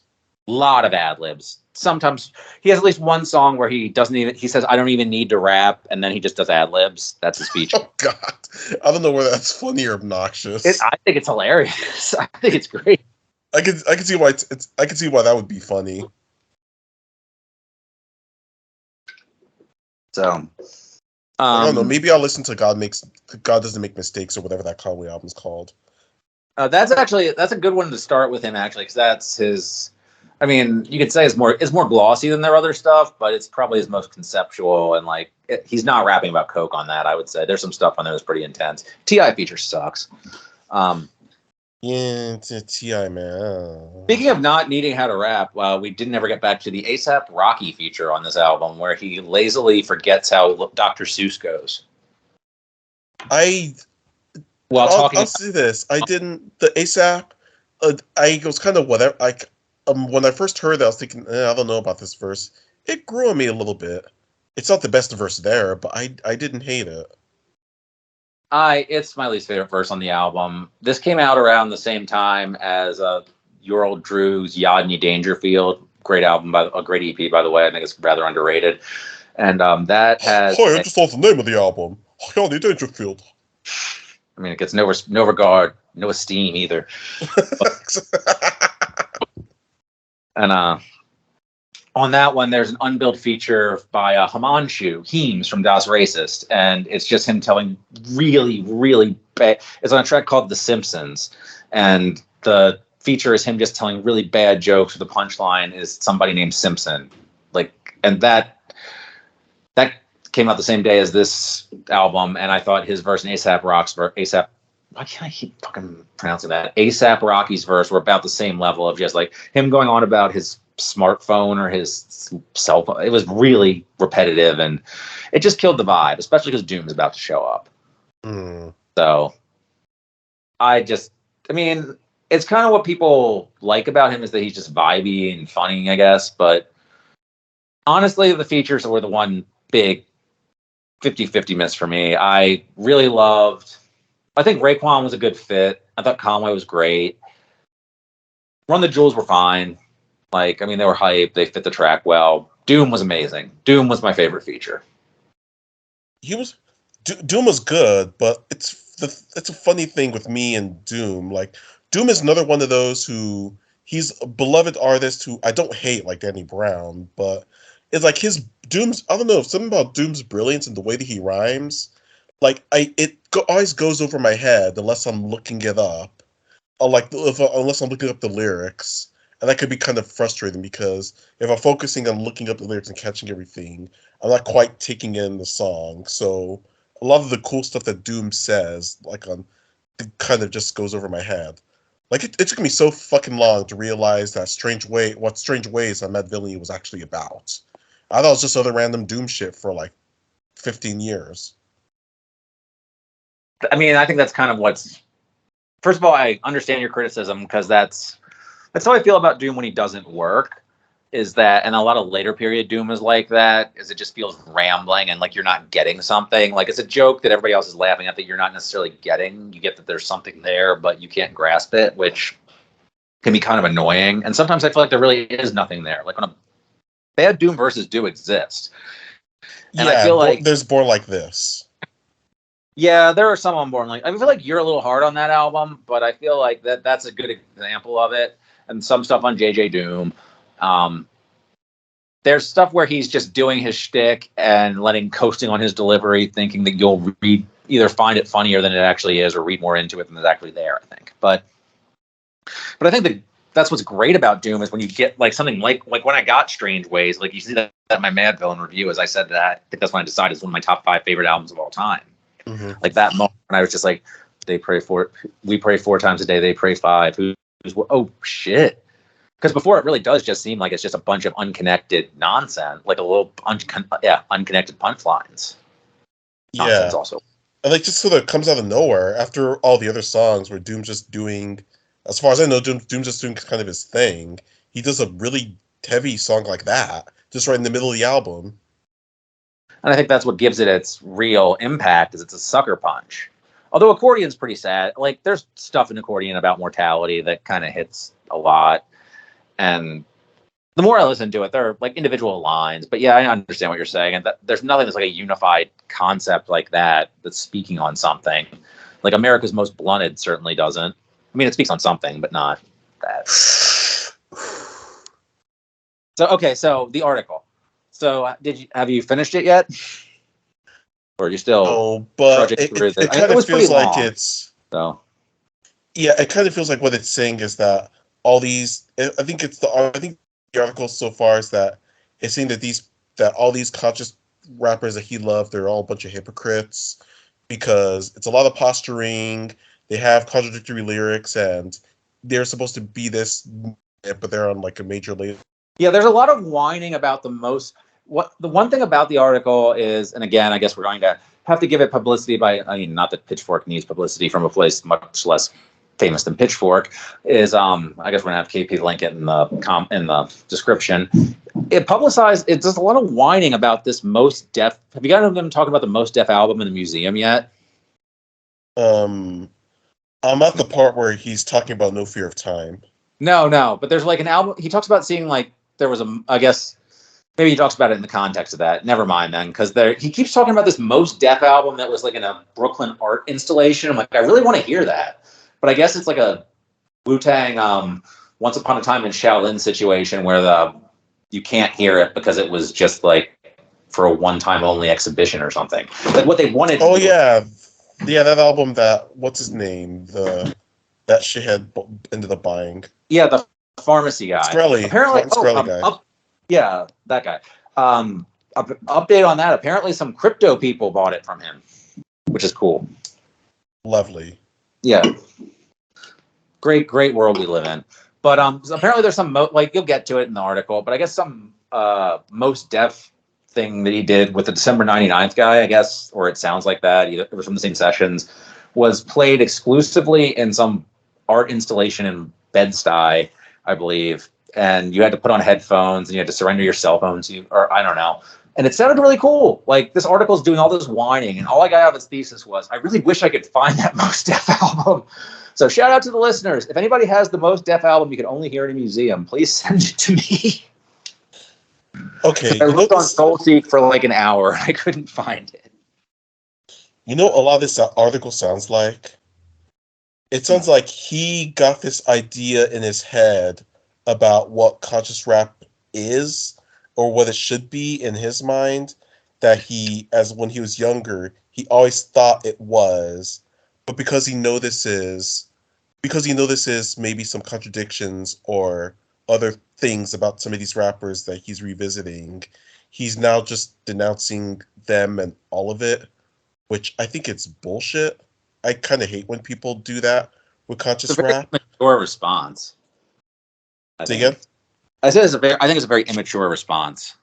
I agree. It's one that still it's a response that still kind of boxes all of them in as one thing, but this doesn't want to jump off into when you bring up the article. It does jump off into, I think it would be an interesting conversation to have about conscious hip hop, especially stuff from the early to mid 90s, because it's not just one thing. There, within all of it, the people who are either conscious or Afrocentric or political hip hop, they all have various ways of approaching their lyrics, and they come from different points of view. Some of them come from more conservative points of view, like Willie D or Ice Cube. Some of them come from more leftist or liberal point of views, like Queen Latifah, Diggable Planets. And some of them, it's hard to kind of narrow down to one partisan lens, like Chuck D or KRS-One. It's various things. And within that, of course, you're going to have some contradictions, because sure, you should call them, you should critique it, but the contradictions are going to exist. Part of it's just sort of being human and being incomplete. Another part of it is that most of these dudes were in their early 20s when they're saying this shit. And the other part of it is just that, the other part of it is that a lot of them just weren't really familiar with intersectionality yet. I think the only ones who were maybe like Jungle Brothers, but that's it. And particularly from a lot of these guys in the early 90s, a lot of people who were giving them knowledge, who were speaking directly to them more than anybody, were the Nation of Islam. So that's how so many of them, so many people got adopted that sort of Farrakhan point of view. I don't fucking agree with it, but that's where it comes from, and it spoke to them. It approached them from their own terms, on their own level, and spoke to them better than anything else. Yeah, and I think what's really infuriating about that article is, I mean, first of all, like you pointed out, just the emotional immaturity, the unwillingness to engage with evolution in artistic perspective.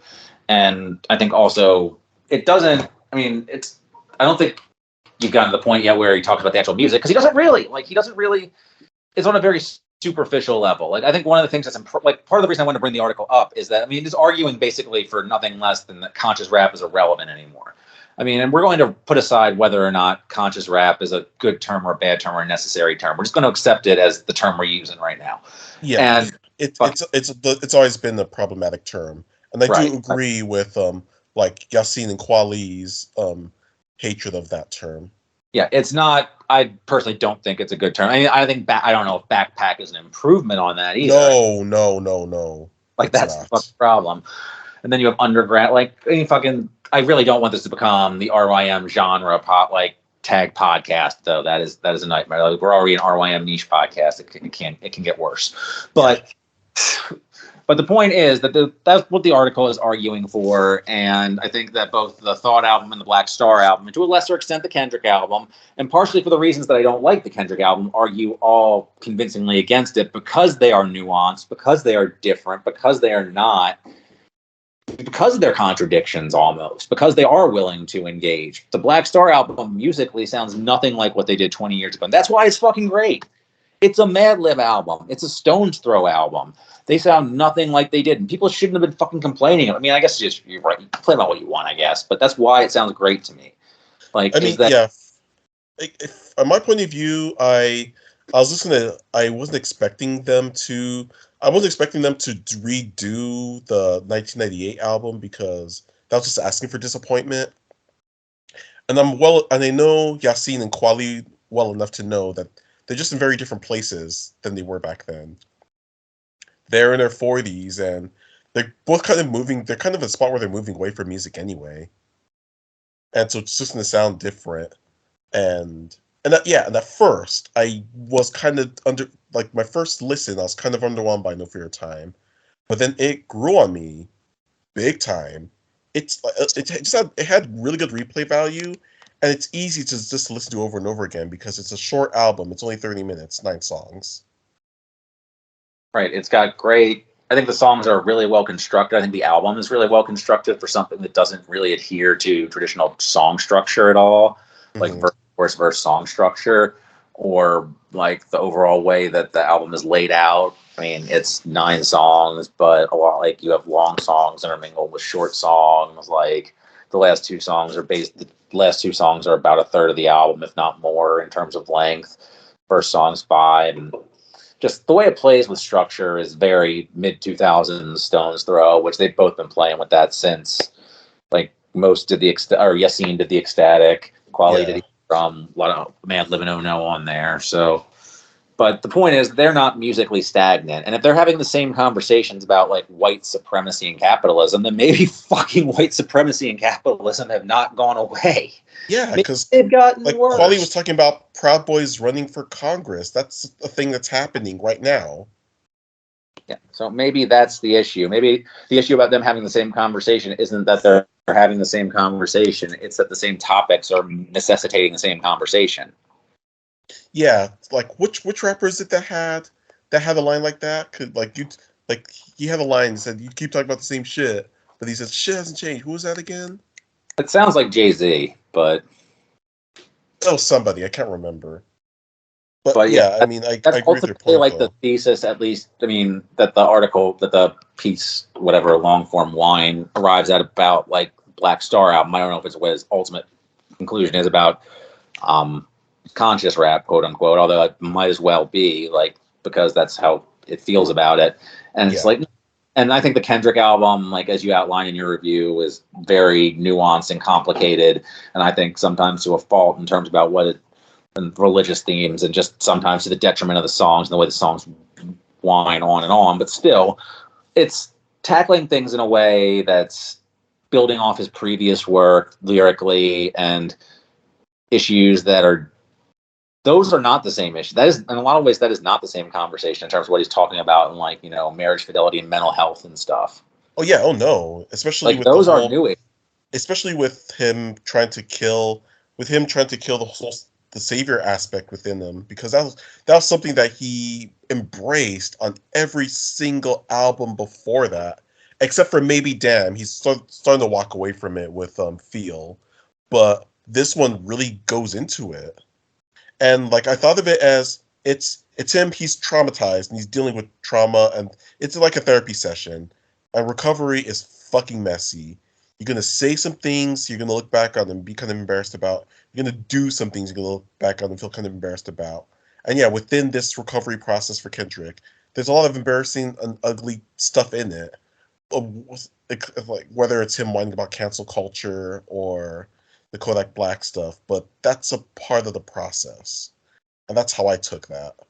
Right. That's like again, it's an album that I admire more than I like, but I still like it, and I admire. I mean, it'd be a long walk for me to say I admire the Kodak Black aspect of it, but at the very least, the fact that he's willing, like, again, I'm doing the same tripping over myself shit I did in the previous episode, but it's what started that whole conversation in the episode was, are these empty provocations like Kanye would do, or are these genuine attempts at provoking a discussion? And I think they were genuine, like emotional raw moments of emotional nudity and rawness, and I think it's the latter. It's not just empty provocations to put Kodak Black on there. Whether or not he should have, whether or not it's effective, that's a whole other discussion. Yeah, even if it was completely cynical, and there's a part of me that there is, I admit, there's a part of me that thinks part of the reason he put that there is because he's mad about the somewhat negative reaction he got about Humble from some women. Because of the video. Well, the line about asses, Was the line more about the- asses and stretch marks. The stretch marks line. Oh, no. Yeah, because I mean, I see what he's trying to do, but I also see where the women are coming from, saying, "Look, dude, our body acceptance, it's not about what you're into, dude. It's not about you." But that is fair. That's still. I mean, he was trying to be empowering and came across like still misogynistic somehow. Depending. That's Yeah, not. But it's not my place to litigate that. So. Yeah, it really depends on how you take it, because I talked about that with another friend of mine, with a female friend of mine, and she didn't agree with the criticism of it. She loved the line. Well, I wasn't. I said I don't agree with. Like I was again. I found new ways to trip over myself. It really is the sequel to the Kendrick episode. I actually do like the line too. I was saying from the perspective of somebody criticizing it, it comes across misogynistic when it's supposed to be empowering. I actually do like the line, but again, I was also saying that is it really my place to decide whether or not the line is empowering or not misogynistic? Given, but I personally think the line. I think the line's cool. I thought the line was funny, and I also thought it was like for what it was intending to do, empowering. But again, when you're not the audience that's intended to be empowered by it, is that your call to make? True, and that's a fair point. You're allowed to feel however you want to about the line, but I kind of see, and I see where Kendrick is coming from with it. I also see where the criticism was coming from with it too. I kind of understand both of those. I mean, I guess that's something way thornier with Auntie Diaries, where can you even who thought they could even speak on it versus people who are speaking way too much dumb shit on it. And, I felt like I tried very hard to avoid the discourse on that, like for that reason, as I felt like the discourse on it couldn't possibly be good. Yeah, I do feel like some of the critique, not all of them, but I do feel some of the critiques on it are really, really bad faith. Yes. But it really I do think, even though it's a crappy place to be, but I do think it's important to acknowledge what Kendrick is doing, what Kendrick is intending with the song, and how it's really more than anything I've seen from hip hop when it comes to trans acceptance so far. Well, beyond actual trans artists like Backwash, but they're fairly marginal. They're not big mainstream artists like Kendrick. So I think that the potential for something like Auntie Diaries was great. And then from there, hopefully they could open the door for more pro-trans and trans-affirming hip hop that does better than Kendrick, that doesn't need to use homophobic slurs. Yeah, I mean, unfortunately, I see why he felt the need to do that, and hopefully, very soon down the road, there will be an artist who doesn't feel the need to do that to their pander to their audience that way. Yeah, I mean, pandering to your audience, because whether or not he feels that way, I don't want to speak on authorial intent that way, but that's how he felt he could best relate the story he's trying to tell to his audience. Yeah, because he's not. It's a song. It's not a song for. Even though it's a song about trans acceptance, it's not a song for. No. It's not the song directed at trans people. It's directed at his cishet peers. Correct. It's not. It's a song for trans acceptance. It's a song preaching trans acceptance to his cishet audience, not a song about trans acceptance for his trans audience. Yeah, I don't know how you're gonna feel about this, but I kind of thought of it as like in a couple of Kevin Smith's early movies, the things he gets at with messages he gets at with some of those early movies is that he's trying to talk to dudes to get dudes to think about maybe the ways that they treat women, and trying to get them to think about them more three-dimensionally and with more humanity, and to treat them better. And he gets that message across by pandering to what meat-headed dudes are into, with a lot of. I think that probably, one scene, and I don't know what scene could you possibly be talking about? In Chasing Amy, maybe. one scene specifically. Yeah, I mean, it's not just chasing game. There's other elements. There's other scenes, but I think that like I'm only really familiar with Kevin Smith up to Dogma and Jay and Silent Bob. But I get what you're saying exactly. Is that he's a meathead's idea of a feminist director. Yeah, he's trying to introduce feminist ideas in his meat-headed male way to his meat-headed male audience, and it's not just with Chasing Amy. He's hinting at that with Clerks as well. Oh yeah, Clerks is supposed to be like a movie about relationship issues that's a guy learning to understand it essentially from a female perspective. But think about what the punchline of that movie is. How fucking like the bathroom punchline. Well, yeah, that bathroom, that thing with the guy in the bathroom, that I didn't know what to make of that. That was awkward as fuck. Like considering what else like that he's trying to whatever quote unquote feminist points he's trying to make in it. That's some Katie Vick shit. Yep. Right there. Yes, it is. So. But yeah, I figured if we're going to go off the deep end with references that might alienate our audience, I might as well go all the way with it. Fuck it, because I couldn't think of any other way to describe it without describing it. But yeah, but I mean, I brought that up to mention that's kind of how I thought of Auntie Diaries. Yeah, I think that I don't know if I would stand it's such a complicated album to discuss, and I'm discussing it like the whole idea of these episodes leading up to the end of the year. So the end of the year won't be 6 hours, and we spend time discussing all the stuff we didn't have time to discuss all year. I feel like I'm going to end up just spending 40 minutes tripping over the Kendrick album again at the end of the year when I listen to it again and have different opinions on it, which I think is to the album's credit and goes against the thesis of this dumb fucking article that even though I want to link it, I don't think you should read because its points are not valid. But these are complicated issues that were not being addressed 20 years ago, and that's why the genre is valid. Fuck you. But yeah, I think another part of it is that with this article, it's part of assuming it's kind of not taking it as just crappy clickbait, that it's also part of he's going through that weird sort of kill your hero stage where he's not quite sure how to react to his heroes letting him down in some sort of way. I mean, I do think that's something to deal with, but I think this article is a kind of it's not toxic, but it's just kind of a crappy way of dealing with it because it's still trying to box them into what he wants them to be, but they're just not. Well, I mean, I should probably just let go of the idea of having hero worship in the first place because that's inherently juvenile. I feel like that should be the maturation story there, not expecting his artist to conform to whatever the fuck his emotional needs are at the moment.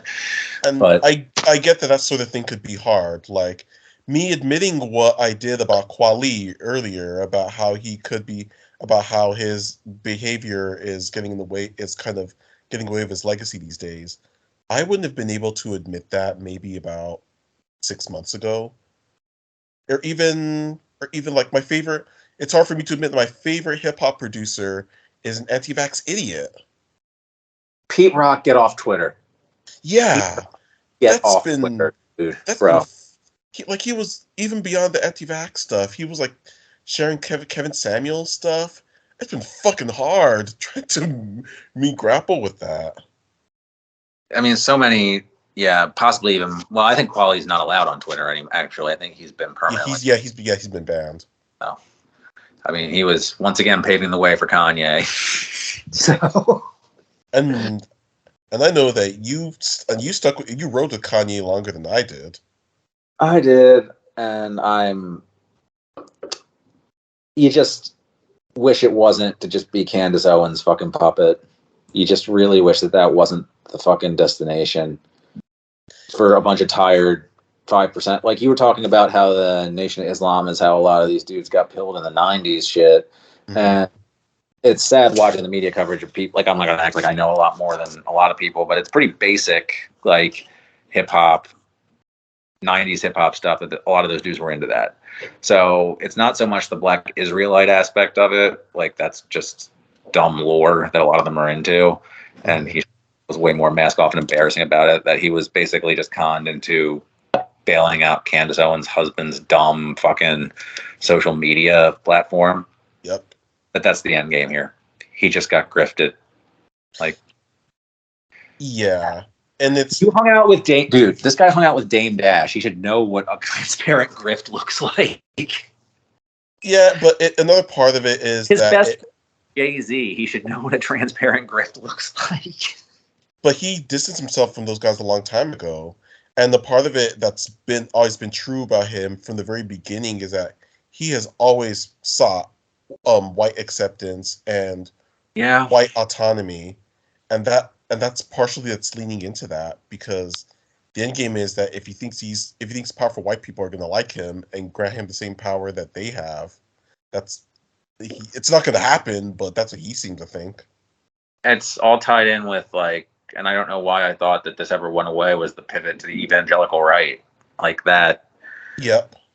Too many really dangerous doors and drove away pretty much any sense. I mean, obviously his divorce was the last straw in terms of people just like checking him. If you could consider, like, you know, a bunch of uber rich reality celebrities checking him to be a check, but certainly more than evangelical grifters. Like, you know what those uber rich people did? Like, I don't know if you ever watched the Boondocks. If you, first three seasons, season 4. For me, it's first 2. Season 3 was kind of going. Season 3's hit and miss, but I mean, there's certain stuff in that actually worked. Certain stuff didn't, but I mean, I was at least still true to the show. Season 4 is an abomination. But I bring it up to say, like, you remember the first episode where they were at the garden party where the woman says, "I think the N-word's okay as long as they say it," and they just start clapping. Oh yeah, where Huey gives a speech about how, you know, Ronald Reagan was the devil, Jesus was black, and the government's lying about 9/11, and they all clap for him. Yeah, I think that's what all those people in Calabasas were doing to Kanye, just letting him just sort of pop off, and they just clap because they don't fucking care. I mean, now that's what I picture, like the whole Fox News Tucker Carlson camera crew doing. It's just like politely golf clapping for him after every horrible thing he said, like incoherent thing he said, and then it's like, well, cut out the parts where he's really anti-Semitic. Cut out the part where he's vaccinated too. We can't air that. Right. And at the same time, like I mentioned in my review of Lift Yourself, I just think Kanye kind of adopts the politics of whoever he's surrounded by. So if he's surrounded by a bunch of rich people who got benefited from Trump's taxes, of course he's going to believe it. He's of course going to buy into some bullshit. Honestly, the saddest thing for me, first of all, you're right, and second of all, I'm sorry for cutting you off, but the saddest thing for me was to listen to the clip of him on Drink Champs, just in the same tone of voice that he says other shit that I thought is not repulsive, say the George Floyd shit, where it's just like, no, you literally just, at this point, are just a sponge who just regurgitates horrible shit said to you by horrible people without even the slightest bit of self-reflection or research. Yeah. And it comes from a very, very incredibly juvenile way of like assessing your own sort of views, because that's what kids do. Like, they hear their parents say shit and they repeat it.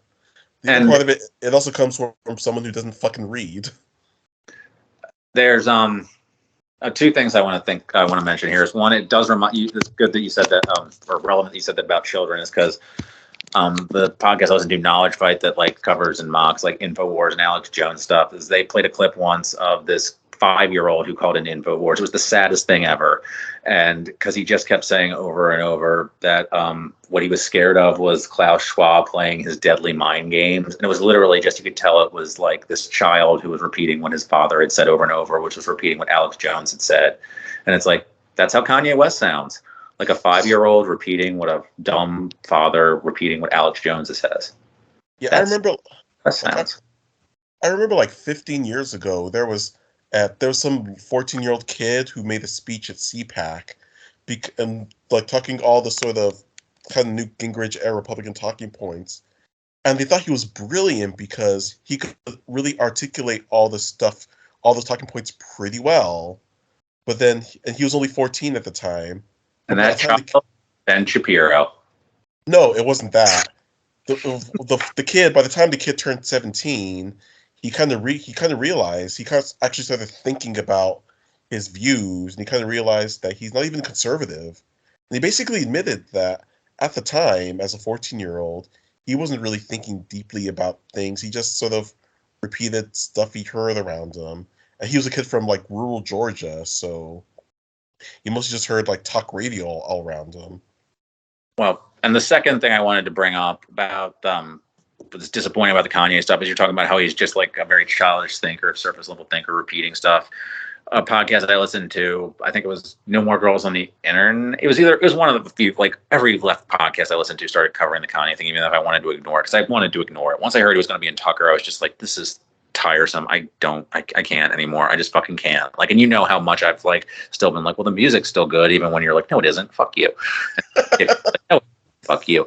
But, and is, they pointed out that, was he always just contrarian? Was he never actually fucking smart? Like, was there never actually a there? And was literally that it? Because I've always wanted to chalk it up to just being like progressively worse mental illness.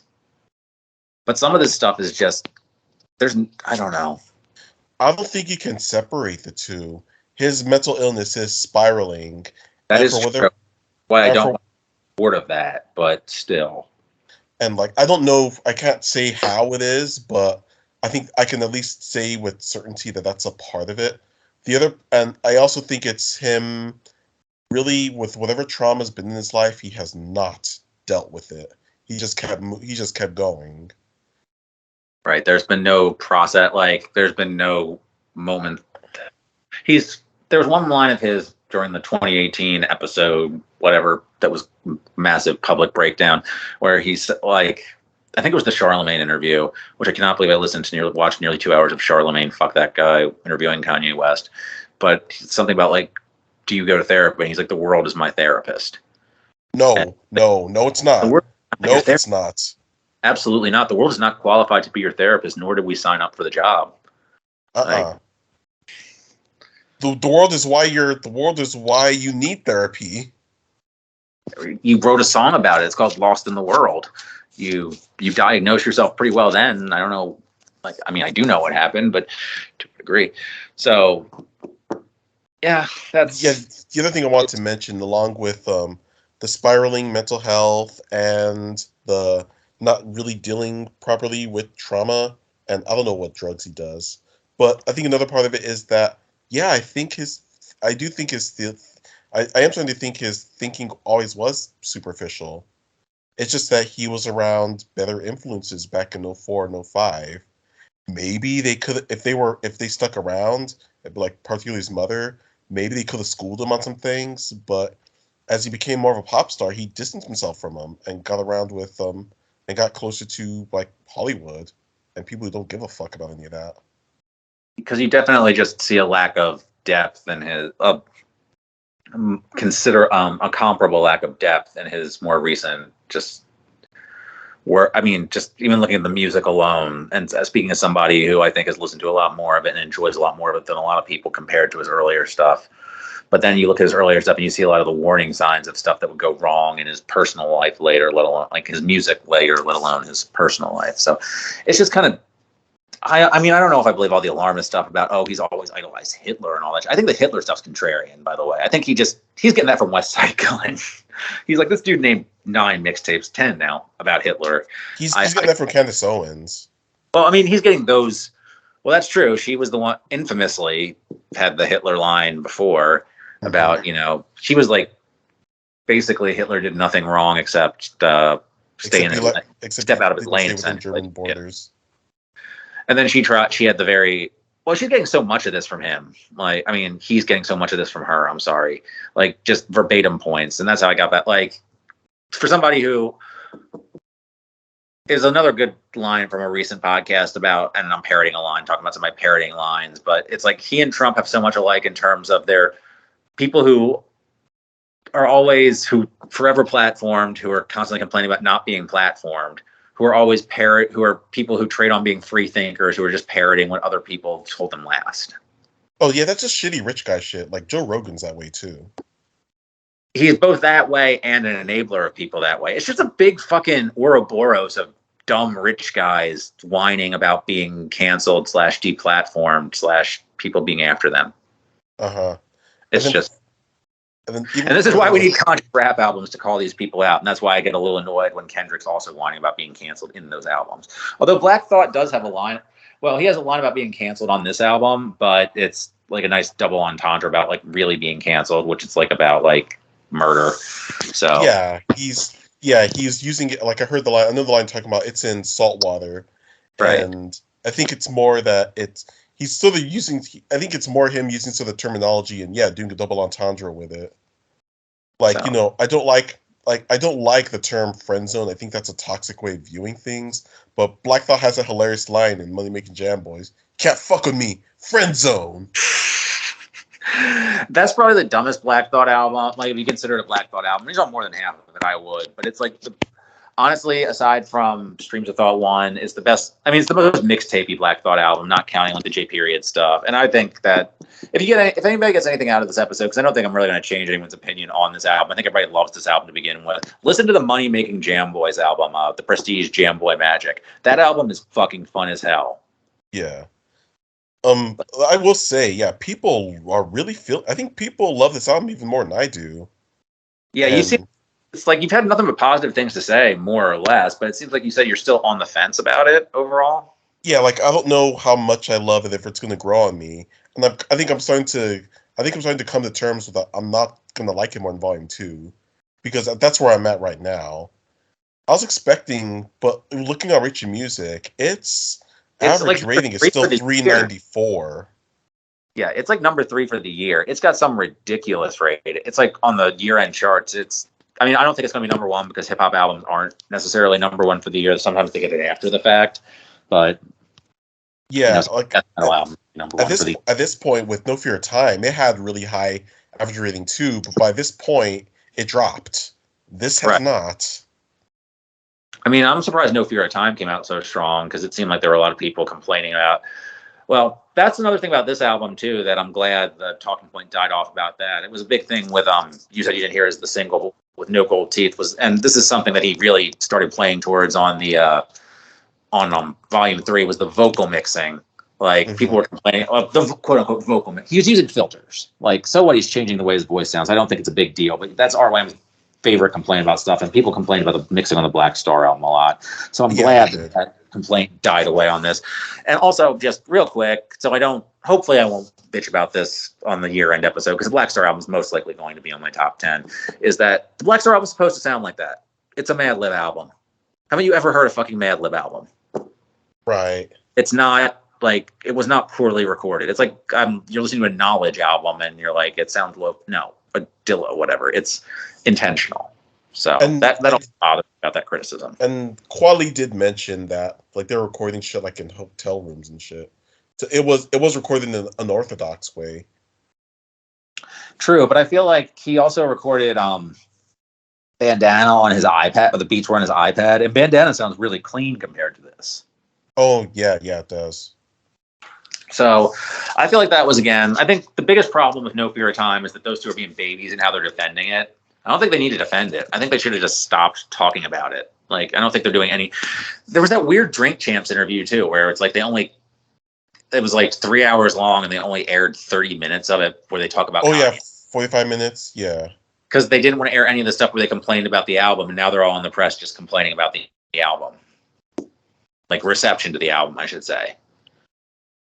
Yeah. Or the Drink Champs part, they're actually talking about why the album was, and I think Yassine was just like, nah, they don't deserve to hear that. I don't know. Fine about it. I mean, with the whole Luminary thing, I get where they're coming from with it, because I think part of the reason why both of them have kind of stepped back from music is because it's even less profitable now than it was back then, and they were never super high selling artists. Like I've noticed with Kweli, he's mostly, for the longest time, he's been doing more podcasts and shit than music. And then Yassine's just doing whatever he does. And so I think with Luminary, they probably get more for whatever stream they get from it. They probably get more of a cut from it. They probably get more profit from something like that than something like Spotify, because they're not big enough to make any fucking money off of Spotify. At the same time, this is such a niche platform they're making exclusive and it's subscription based. When I what I wanted to do is I would have wanted to give him like $10 or $20 for the album and just have it and download it and have it forever, not pay like $5 a month for this. It's not worth that. That's a bad deal. I wish they'd had some sort of physical option. I wish there was just some sort of like collector's physical option, or at the very, I mean, that any complaints about not getting a proper cut through streaming, I think are legitimate. Like, you can't make money as an artist anymore. I think that's totally legitimate. I'm sure that's why they did it. I'm sure they got a nice cut on it. But I think they felt strongly enough about not wanting to cheapen presenting the Black Star reunion as something commercial. They didn't want to just outright say, look, there's no money in it for us if we do this way. We wanted to our worth as an artist. And I think so they came up with a very defensive pose on it, when really it's like, we wanted to get paid what we're worth to do the fucking Black Star reunion. And unfortunately, the only real way to do that is not by touring. It's not even by putting out physicals, which I'm sure there's overhead on that. Whatever. I'm not. It was to do it through this app. I'm sure there was some money mark behind this that made it worth their while. I really don't see Yasin doing the Black Star reunion unless he's compensated well. So, but it would come across as too crassly commercial and against their image to just out and out say that. Even if they did just admit that, I'm sure most people would still respond poorly to it. Well, yeah, I feel like, yeah, exactly. If they had just admitted that, it would. Like, so I think that's why they respond the way they do. And I feel like too much, as a result, way too much of the discussion's about the rollout and the means as opposed to the music, which I think the music's pretty much faultless. Unless the other dumb criticisms I think about it are about Mos's, Yasin's, I keep calling him Mos because I think the criticisms are people want a Mos Def performance, not a Yasin performance. Whereas if you followed his career since the Ecstatic, this is how his style is now. But at least that's engaging with the music and not just with, but I guess you could say they bought the ticket, took the ride by rolling it out this way. Point is, I feel like it's frustrating to have a discussion about an album where people don't even want to discuss the album. They're too caught up. It's like if everybody was talking about fucking In Rainbows about Radiohead being greedy or something, or well, I mean, that was the discussion about In Rainbows. Nobody wanted to talk about the music with that either. Like 15 years ago. But yeah, I think like I said, it's, the other part of it is that they're just in very different places in 1998. 1998 was a long fucking time ago. And especially with Yasin, he just doesn't rap that way anymore. Especially if you listen to the Ecstatic. So, but yeah, so ultimately, I think that this album, one of the best of the year. I think it's up there with me for the year. I don't know, top 10. The thing is, if it's not top 10 for the year, that's a statement on the year, not a statement on the album. Because I have it at a 9, and I think it's going to stay at a 9. But things hold it back slightly from classic status for me would be the features. But I also think that rating stuff on classic status is not a fair or good way to evaluate music. Like, things become classics when they become classics. You don't need to worry about that until one day you realize it. Yeah, so. I just like shit that I like. Right. I don't know. I mean, look, something I have that's rated 5 stars is King T's The Trifling album. Nobody talks about that as a classic, but I fucking love it. Just every song is just great, and it has high replay value. I find no faults with it. And I just stand by that.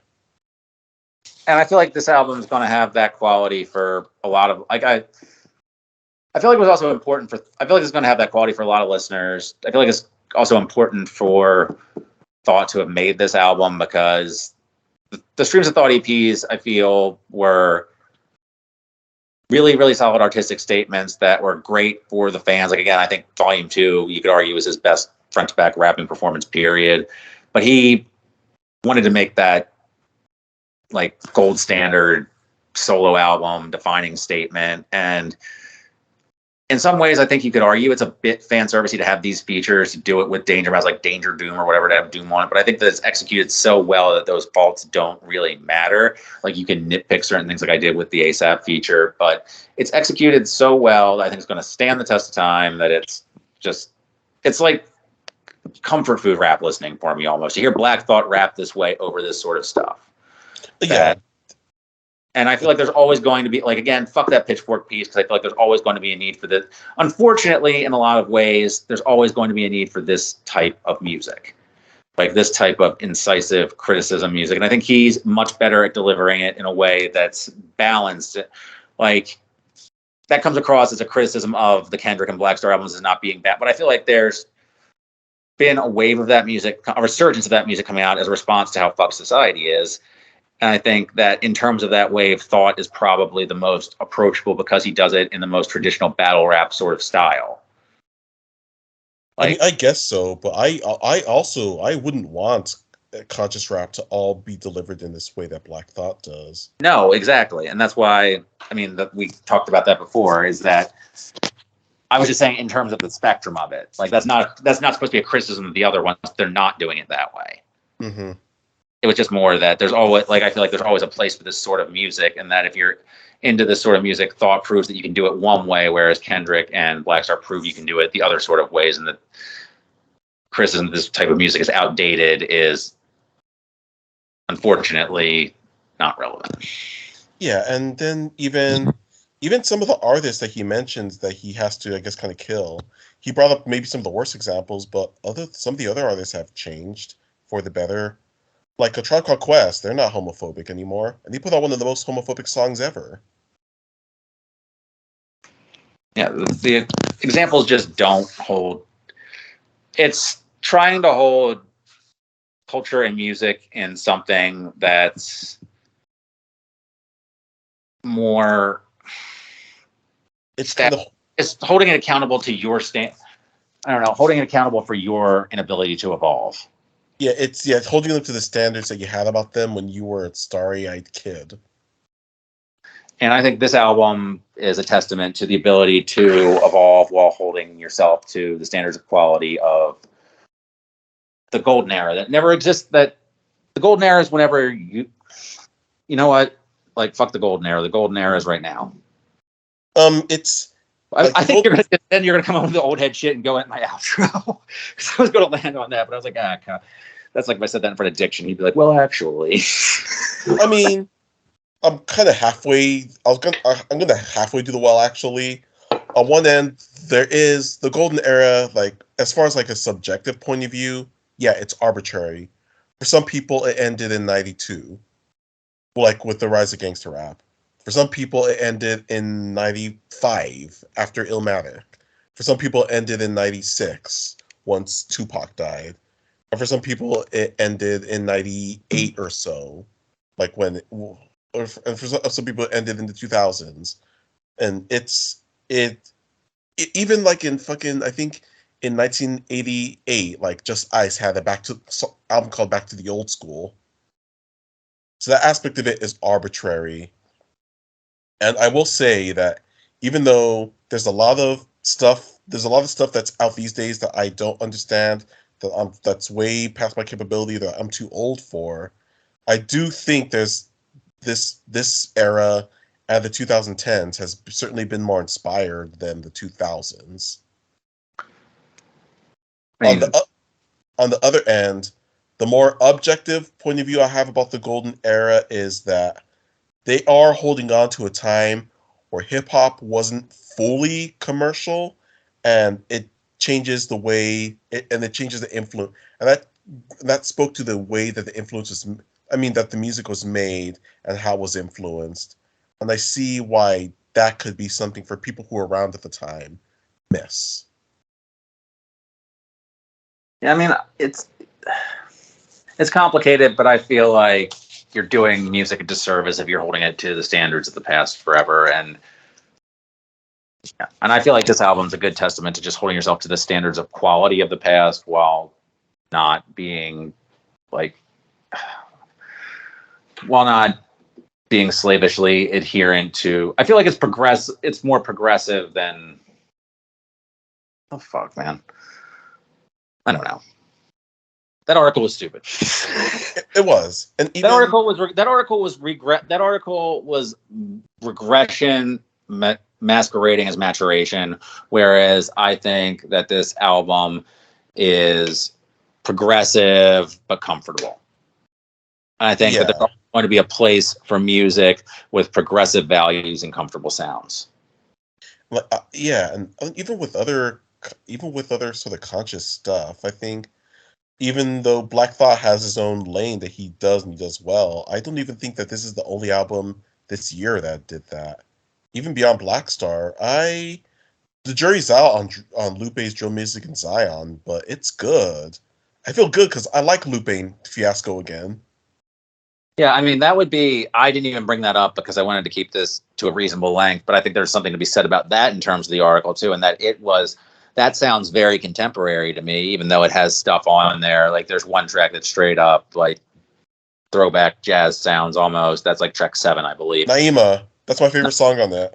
Naomi, or I believe Naomi, yeah. Yeah, Naomi. That's not, but like lyrically, that's like nothing from the quote unquote golden era. I think that's a perfect example of being progressive in terms of still having the same conversation, but still being progressive lyrically. Like it's also influenced like quite a lot by A$AP Rock, I think.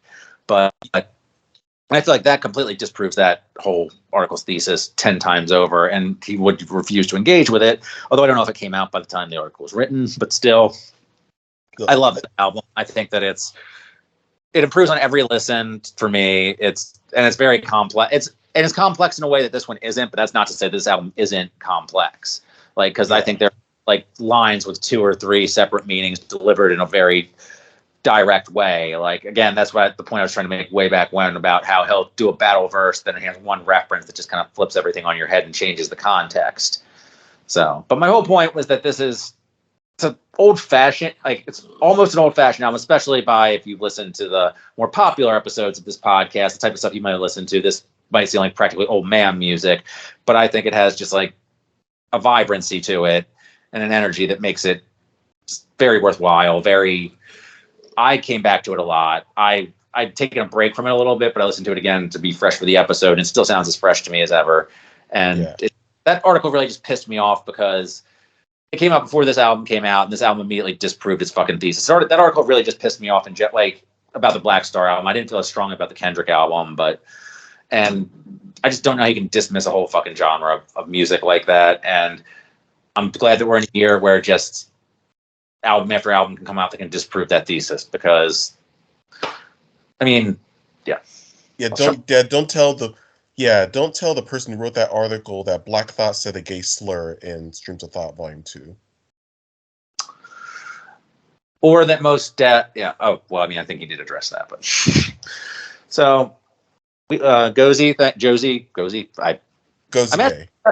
I managed to botch the intro in one way. I mispronounced the name of the show, and in the end of the show, I mispronounced the name of the guest. Some things will change. We are living off borrowed time. Our intro music is by Yoon Classic. The borrowed time instrumental from Billy Woods' Today I Wrote Nothing, and the outro music is Stagnated Pace by Can Kick. We will see you next time. All right, peace. It ain't gonna never stop. It ain't gonna never stop. It ain't gonna never stop. It ain't gonna never stop. It ain't gonna never stop. It ain't gonna never stop. It ain't gonna never stop.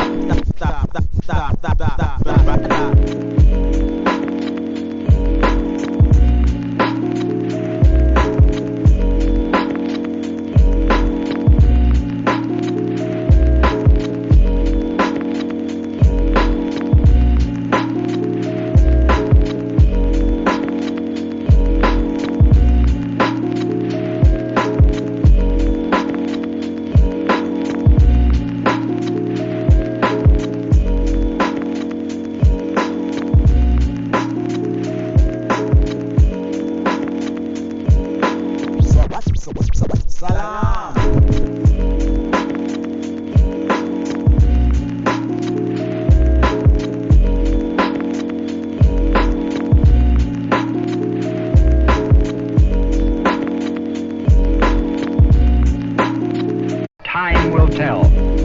Time is yet to be conquered by man. But when the time is right, perhaps the greatest revelation of all time will dawn upon us.